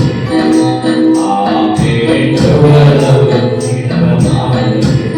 அதையெல்லாம் தனிப்பட்ட முறையில் ஒவ்வொரு மனுஷனும் என்ன செய்யணும், அந்த பரிசுத்த ஜீவியை ஜீவிக்க வேண்டும். நித்தமும் ஆண்டுடைய சமூகத்தில் என்ன செய்யணும், விழித்திருந்து ஆண்டுடைய வார்த்தைக்கு செவி கொடுக்கிறதாக இருக்க வேண்டும். ஆண்டுடைய ஆலயத்துல அந்த ஆண்டுடைய வசனத்துக்கு செவி கொடுக்கிறதாக நம்ம என்ன செய்யணும், மாற வேண்டும். எதில் விசுவாசிக்கிறீங்க? எல்லா காரணங்களும் அடையலையா? ஆவிக்குரிய ஜீவியம் அந்த ஒரு வரம் நமக்குள்ள வேணும். அடையலையா?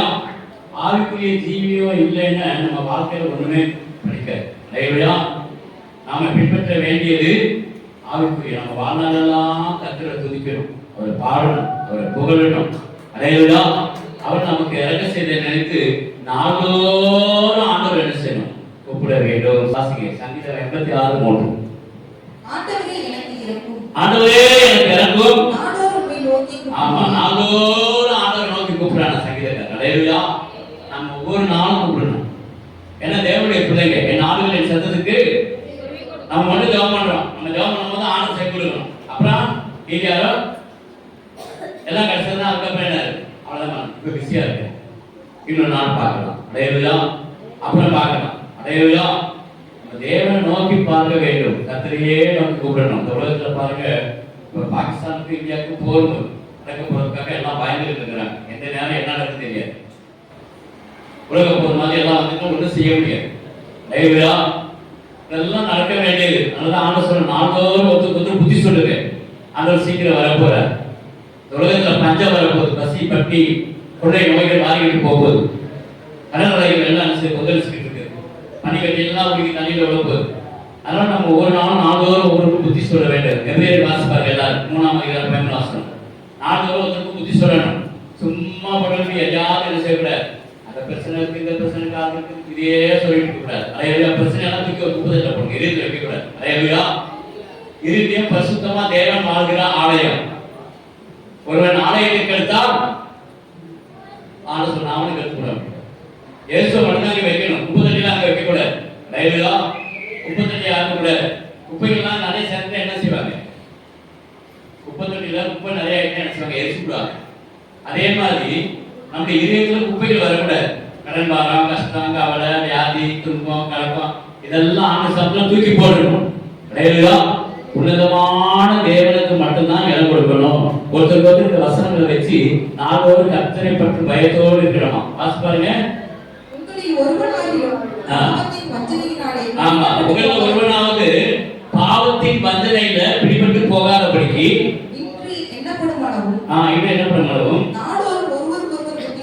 நாள்தோறும் புத்தி சொல்லுங்க. எப்ப அப்படி செய்ய கோவப்படதான் செய்யும். ஏன்னா பிசாசு கூட இருக்கனால கோவம் வரும். திருடுகிற போய் திருடுன்னு சொன்னா ஒதுப்பானா எல்லாம் மாட்டாங்க, எங்க போயிட்டு திருட போய் திருடுன்னு சொன்னா என்ன செய்ய மாட்டான், ஒதுக்க மாட்டான். அவன் நியாயத்தை தான் தேடுவான். ஏன்னா பிசாசுடைய ஆவி இருக்கு. தேவனால் உண்டானவன் மட்டும்தான் தேவனுடைய வசனத்துக்கு என்ன செய்வான், செவி கொடுப்பான். யாரும் போய் வாக்குவாதம் பண்ணக்கூடாது. அடையலையா? ஒரு சொல்ற 2 3 தள்ளி வச்சு இருப்பான். அடையலையா? அதுக்கப்புறம் இந்த புத்தி மயக்கத்துல பேய் கிரியையிலேருந்து வெளியே வந்தாதான். அலையா இல்லை ஒருவேளை சப்போஸ் என்ன செய்வார், வரப்போற ஆண்டு சீக்கிரம் வரப்போற அவரை ஏற்றுக்கொண்டவங்க தான் என்ன செய்வாங்க, அவரோட கூட எழுந்தள்ளி போவாங்க. அப்ப மீதி இருக்கிறவங்க என் மனைவி வரலையே, என் கணவர் வரலையே, பிள்ளைங்க வரல, என்ன அப்படிலாம் இருக்கட்டும். எதுக்காக? வரப்போற கொள்ளை நோய், பஞ்சம் வரப்போகுது, அப்புறம் வேலை நடப்போகுது, வானத்துல இருந்து கந்தகம் வரப்போகுது, மேகமெல்லாம் அப்படியே ஒரு சுந்தர எல்லாம் சுற்றி போயிடுவாரு, ரயிலுதான் அக்கினி மழை பெய்ய போகுது. அதுக்காக கடவுள் என்ன செய்வார்? ஒரு சில பேர் வேணும் இல்ல, உலகம் முழுவதும் அழியாது. நிறைய பத்திரிகையில நடிகர்ல இருந்து மினிஸ்டர்ல இருந்து எல்லாம் என்ன சொல்றாங்க, பெரிய பெரிய அதிகாரம் ஏசு சீக்கிரம் வரப்போறாரு, ஏசு சீக்கிரம் வரப்போற, உலகம்னா அழிய போகுது. உலகம் முழுவதும் அழியாது, ஏதாவது ஒரு கோணங்கள் தான் அழியும். ஏன்னா கடவுளுடைய வருகைக்காக மீதியானவங்க விடப்படும். அவங்கன்னா 1000 அரசாட்சியில தான் என்ன செய்வாங்க.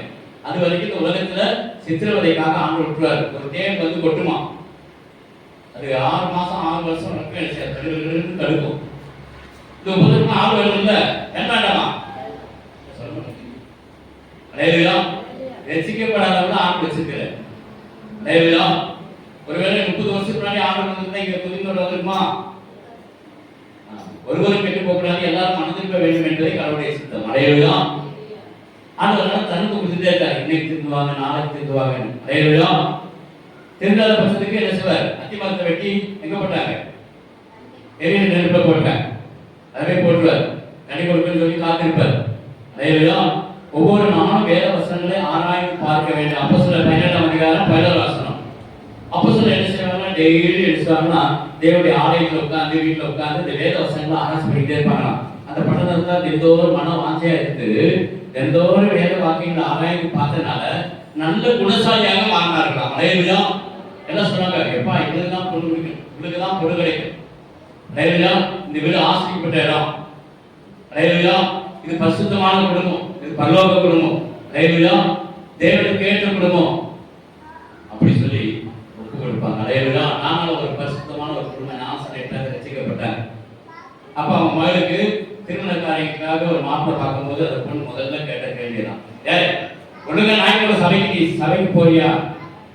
அலையலுயா அப்புறம் சொல்லுச்சு, நான் போறேன். கரெக்டா மாசத்தோடு வாங்குற காணிக்கையில தசமாவை கொடுப்பியா?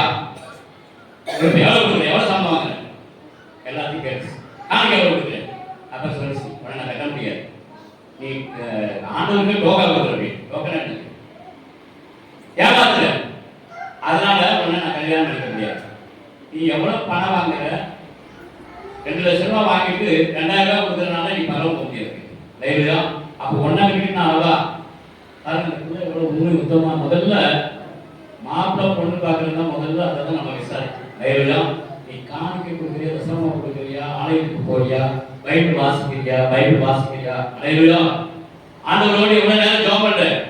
இவங்க இந்த மாப்பிள்ளைங்க நல்லா இருப்பாங்க, பொண்ணு நல்லா இருப்பாங்க. அலையலுயா இதெல்லாம் கேட்காம கண்ணா மூடிட்டு பெரிய கம்பெனி, பெரிய ஆசீர்வாதம், இவ்வளவு போனா, இவ்வளவு நகை போடுறாங்களா, இவ்வளவு ரொக்கம் கொடுக்குறாங்களா, பெரிய பைக் கொடுக்குறாங்க, பெரிய கார், எல்லாம் நடந்துதான் போகும். அலையலுயா தேவனுக்கு பிரியமான காரியங்களை செய்யும்படியாக நம்ம என்ன செய்யணும்?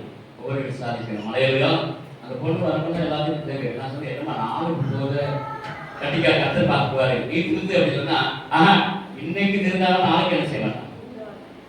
குலமணின்னு ஒரு நடிகர் இருந்தாங்க மதுரையில். குலமணின்னு ஒரு நடிகர். அந்த நடிகர் என்ன பண்ணுவாரு, டெய்லி சினிமா பார்த்தாங்க. அவங்க மனைவியை கூப்பிட்டு போவார். டெய்லி சினிமா போயிட்டு அந்த ஆத்து வழியாக கலந்து போவாங்க. ஆத்து வழியாக கலந்து போய் அந்த கிராமத்தில் அவங்க வீட்டுக்கு போனேன். சுற்றிட்டு போனால் ரொம்ப நேரம் ஆகும். செகண்ட்ஸை பார்த்து போகும்போது தண்ணி நல்லா கரை பண்ணிட்டு ஓடுது. குலமணி எடுத்து வச்சுக்கிட்டு அந்த அம்மா போச்சு. அந்த அம்மா ரிசீவ் பண்ண அம்மா ஏழுக்கு போனாலும் சோதனை உட்காந்து ஜாப் பண்ணிக்கிட்டே இருக்கும். அப்போ தண்ணியில் போகும்போது தண்ணி கலந்து போகும்போது அதுக்கு ஒரு ஞானம் வந்துச்சு. என்னங்க உங்களையும் இந்த தண்ணியில் இறக்கி விடுறேன், நானும் தண்ணியோட நம்ம போயிடுறேன். அது கற்றுட்டு கிடக்கு. லைவ்ல அந்த உடனே சத்தம் போடுறாங்க, என்ன உடனே பேசுறேன், சும்மா நான் அவரை டெய்லி கூட்டு போறேன்ல, என்ன பண்ண குறை வச்சுருக்கேன். இல்லை நீங்கள் இப்போ ஆசனம் எடுக்கிறேன்னு ஒத்துக்கிட்டா கலவை சேரும், இல்லை தண்ணியில் நம்ம 2 பேருமே போவோம். லைவ்ல அவர் சாட்சி சொல்லும்போது சிரித்து சொல்லுவார், நான் இப்படிதான் என் மனைவி என்னை ரசிக்கப்பட்டாங்க, இப்படிதான் வழி நடத்தினாங்க. தண்ணியில் வந்துட்டு கேட்டாங்க, பிரச்சனை பார்த்தாங்க. நீ இன்னைக்கு இயேசுவை ஏற்றுக்கொண்டா நம்ம 2 பேரும் ஊர் போய் சேரும், இல்லைன்னா தண்ணியோட போகும். அலையலுயா. பிள்ளைகளுக்கும் கணவருக்கும் கண்டிஷன் என்ன செய்யும்? செப ஆவியில ஏவப்பட்டு சொல்லணும். அலையலுயா. கர்த்தருக்கு செவி கொடு. என்னைக்கு தான் நரகம் போகுது, ஞானஸ்நானம் எடுக்காத எல்லாமே தான் போகுது. எல்லாம் மாவட்டம் நடக்குது. எங்க வீட்லயே 2-3 இருக்குது. அலையலுயா. திருந்தாத ஜென்மம் இருந்தென்ன, வருந்தாத உள்ளங்கள் வாழ்ந்தென்ன ஆகும். அலையலுயா. என்றைக்கு இருந்தாலும் திருந்தி தான் ஆகணும். உப்பு தினம் என்ன செய்யணும்? உப்பு தினம் தண்ணி குடிச்சுதான் ஆகணும், வேற வழி கிடையாது. இயேசுவானால தான் பரலோகம் போக முடியும், பரிசுத்தமான கூட்டத்தில் சேர முடியும். அலையலுயா.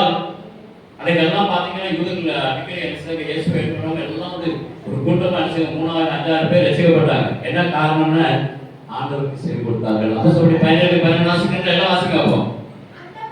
அந்த பட்டணத்தார் தினந்தோறும் வேத வாக்கியங்களை ஆராய்ந்து பார்த்ததுனால நற்குணசாலியாய் இருந்தாங்க. நல்லவங்களா பேர் எடுக்கணும்னா வேதத்தை என்ன செய்யணும்? வாசிக்க. எதுல விசுவாசிங்க?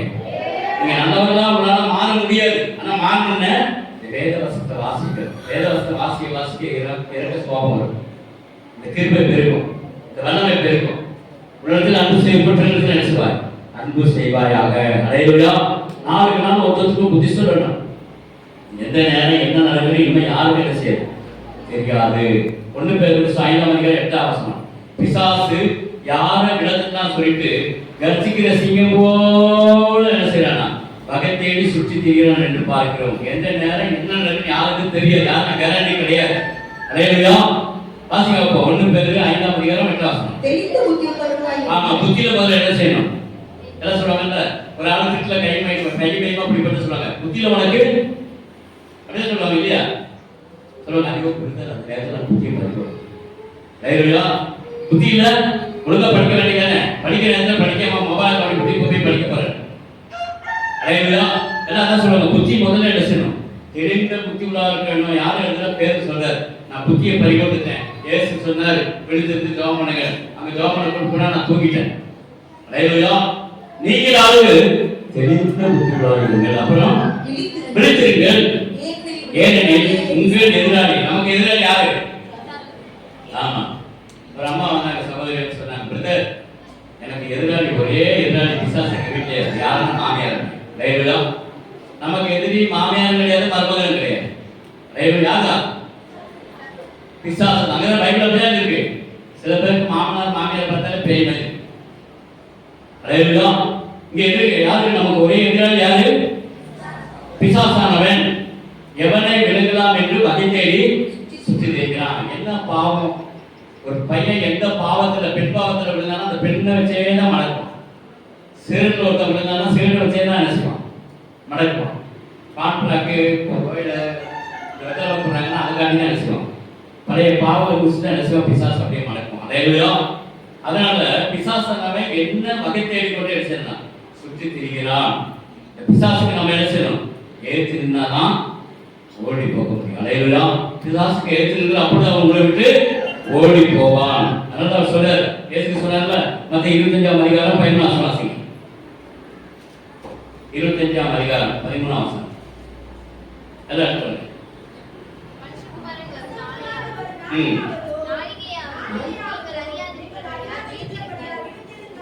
ஆமா, விழுத்திருங்க. மனுஷகுமாரன் வரும் நாளையாவது நீங்க அறியாதபடினால என்ன செய்யுங்க?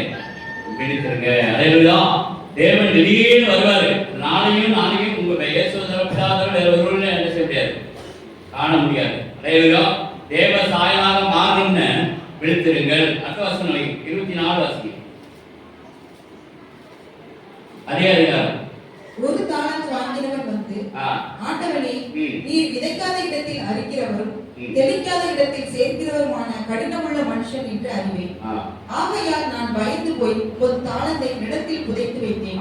ஆண்டவனுக்கு கொடுத்த தாளத்தை புதைச்சிக்க விடாது. பாட தாளம் கொடுத்தா பாடணும். நச்சரி சொல்ற தாளம் கொடுத்தாருன்னா மக்களுக்கு நச்சரி சொல்லணும். அடையவிடா. இன்னொரு நாள் வரட்டும், அப்ப பார்த்துக்கலாம், அப்புறம் பார்த்துக்கலாம் சொல்லவே கூடாது. அடையவிடா. ஏன்னா காலம் பொருளாமல் இருக்கிற அப்படின்னால காலத்தை பிரயோஜனப்படுத்திக் கொள்ள வேண்டும். அடையவிடா. தேவனுக்கு பிரியமான காரியங்களை செய்ய 42ஆம் வசனம். பசியா இருந்தேன், நீங்கள் எனக்கு போஜனம் கொடுக்கவில்லை. ஒரு நாள் கேட்பார், என்ன கேட்பார்? பசியா இருந்தேன், நீங்கள் எனக்கு போஜனம் கொடுக்கவில்லை. தாகமா இருந்தேன், எனக்கு நீங்கள் தாகத்தை தீர்க்கவில்லை. இல்லை. அந்நியனாய் இருந்தேன். நானும் எல்லாம் ஒரு நாள் பகவத்துல கேட்பேன். தேவையா அந்த தேவ சாயலா மாறணும்னு கர்த்தருக்கு பிரியமான காரியங்களை செய்ய வேண்டும். மறைவுலா ஆண்டவர் சீக்கிரமாக வரப்போகிறார். எல்லாம் ஜெபம் பண்ணி செய்யணும். விழித்திருக்க வேண்டும். தெரிந்த புத்தி உள்ளவராக இருக்க வேண்டும். எல்லாம் நாங்கள் படித்து தேவனுடைய கர்த்தரை நோக்கி பார்ப்போம். ஆண்டவரே, இதோ வாசற்படியில் நின்று கதவை தட்டுகிறேன் என்று சொல்லி நாங்கள் உங்களுக்கு செவி கொடுக்கிற பிள்ளைகளாக மகனாக என்னை மாற்றினார்கள். என் வாசப்படியிலே நித்தமும் விழித்திருந்து என் கதவை நிலையருகே காத்திருக்கிற எனக்கு செவி கொடுக்கிற மனுஷன் பாக்கியவான் என்று சொல்லியிருக்கிறார். ஆண்டவரே, நாங்கள் உங்களுக்கு செவி கொடுக்க வேண்டும். இந்த உலகத்தில் நடக்கிற அக்கிரமங்கள் அநியாயங்களுக்கு ஆண்டவரை நாங்கள் இடம் கொடுக்காத படிக்கு பரிசுத்தமுள்ள தெய்வத்திற்கு ஆண்டவரை பயந்து நடக்க எங்களுக்கு ஆண்டவர் தேவனை சீக்கிரமாக வரப்போகிறான். நாங்கள் உண்மை நோக்கி பார்க்க வேண்டும் சொல்லி எல்லாம் தேவனுடைய வருகைக்காக தேவனுக்காக ஆண்டவர் இவர் என்னுடைய நேசகுமாரன், இவருக்கு செவி கொடுக்கணும் என்று சொல்லி என் ஆறுகளின் சத்தத்துக்கு செவி கொடுக்கின்றேன் என்று சொல்லி காது ஒருவன் கேட்கின்றவன் என்று சொல்லி ஆண்டவர் தேவன் மனுஷனுடைய கூப்பிடுதலுக்கு செவி கொடுக்கிற தேவன், நாமும் அவருக்கு செவி கொடுக்க வேண்டும். ஏன்னா தானா என்று வாழாத படிக்கு யார் யாருக்கோ செவி கொடுத்து ஆண்டவரே நாங்கள் ஆண்டவர் வீணராக மாறி போனோம். நாம் எதையாகிலும் அவருடைய சித்தத்தின்படி கேட்டால் அவர் நமக்கு செவி கொடுக்கிறார் என்பதே அவரை பற்றி இருக்கிற பயம். ஆண்டவரே, நாங்கள் உங்களுக்கு பிரியமான காரியங்களை செய்யும்படியாக நோக்கி பார்ப்போம் என்று சொல்லுவோம். வானத்தை கேட்டு எப்போது எங்கே வருவார் என்று, வானத்தை கேட்டு எப்போது எங்கே வருவார் என்று அது வாடிய நின்றது தெரியாது என்றது, அது வாடிய நின்றது தெரியாது என்றது. காரணம் அவர் வருகையில் வெந்து அடைந்து போவோம் என்று. காரணம் அவர் வருகையில் வெந்து அடைந்து போவோம் என்று. எப்போது வருவார் என்று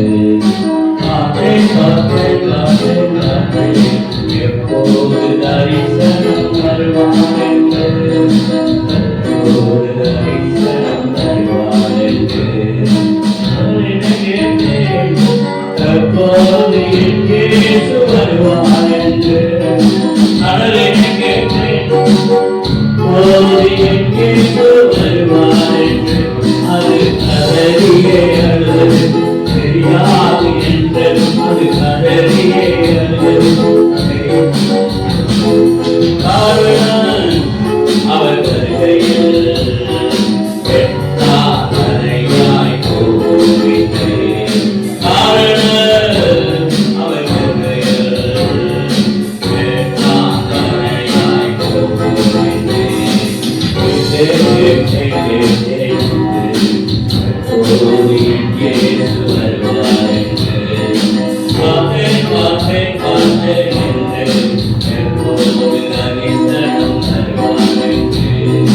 ஒருவரை கேட்டேன்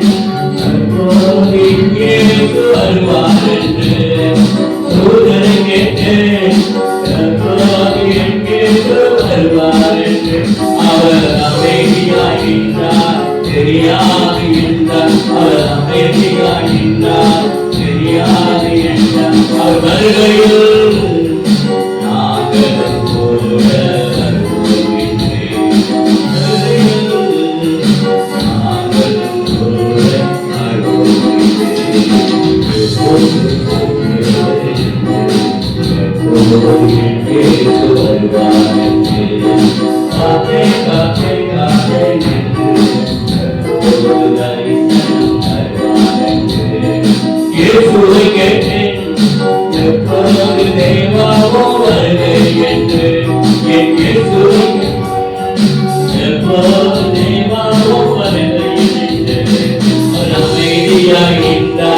தெரியாது என்றார், அவர் அமைதியாகின்றார் தெரியாது என்றார். காரணம்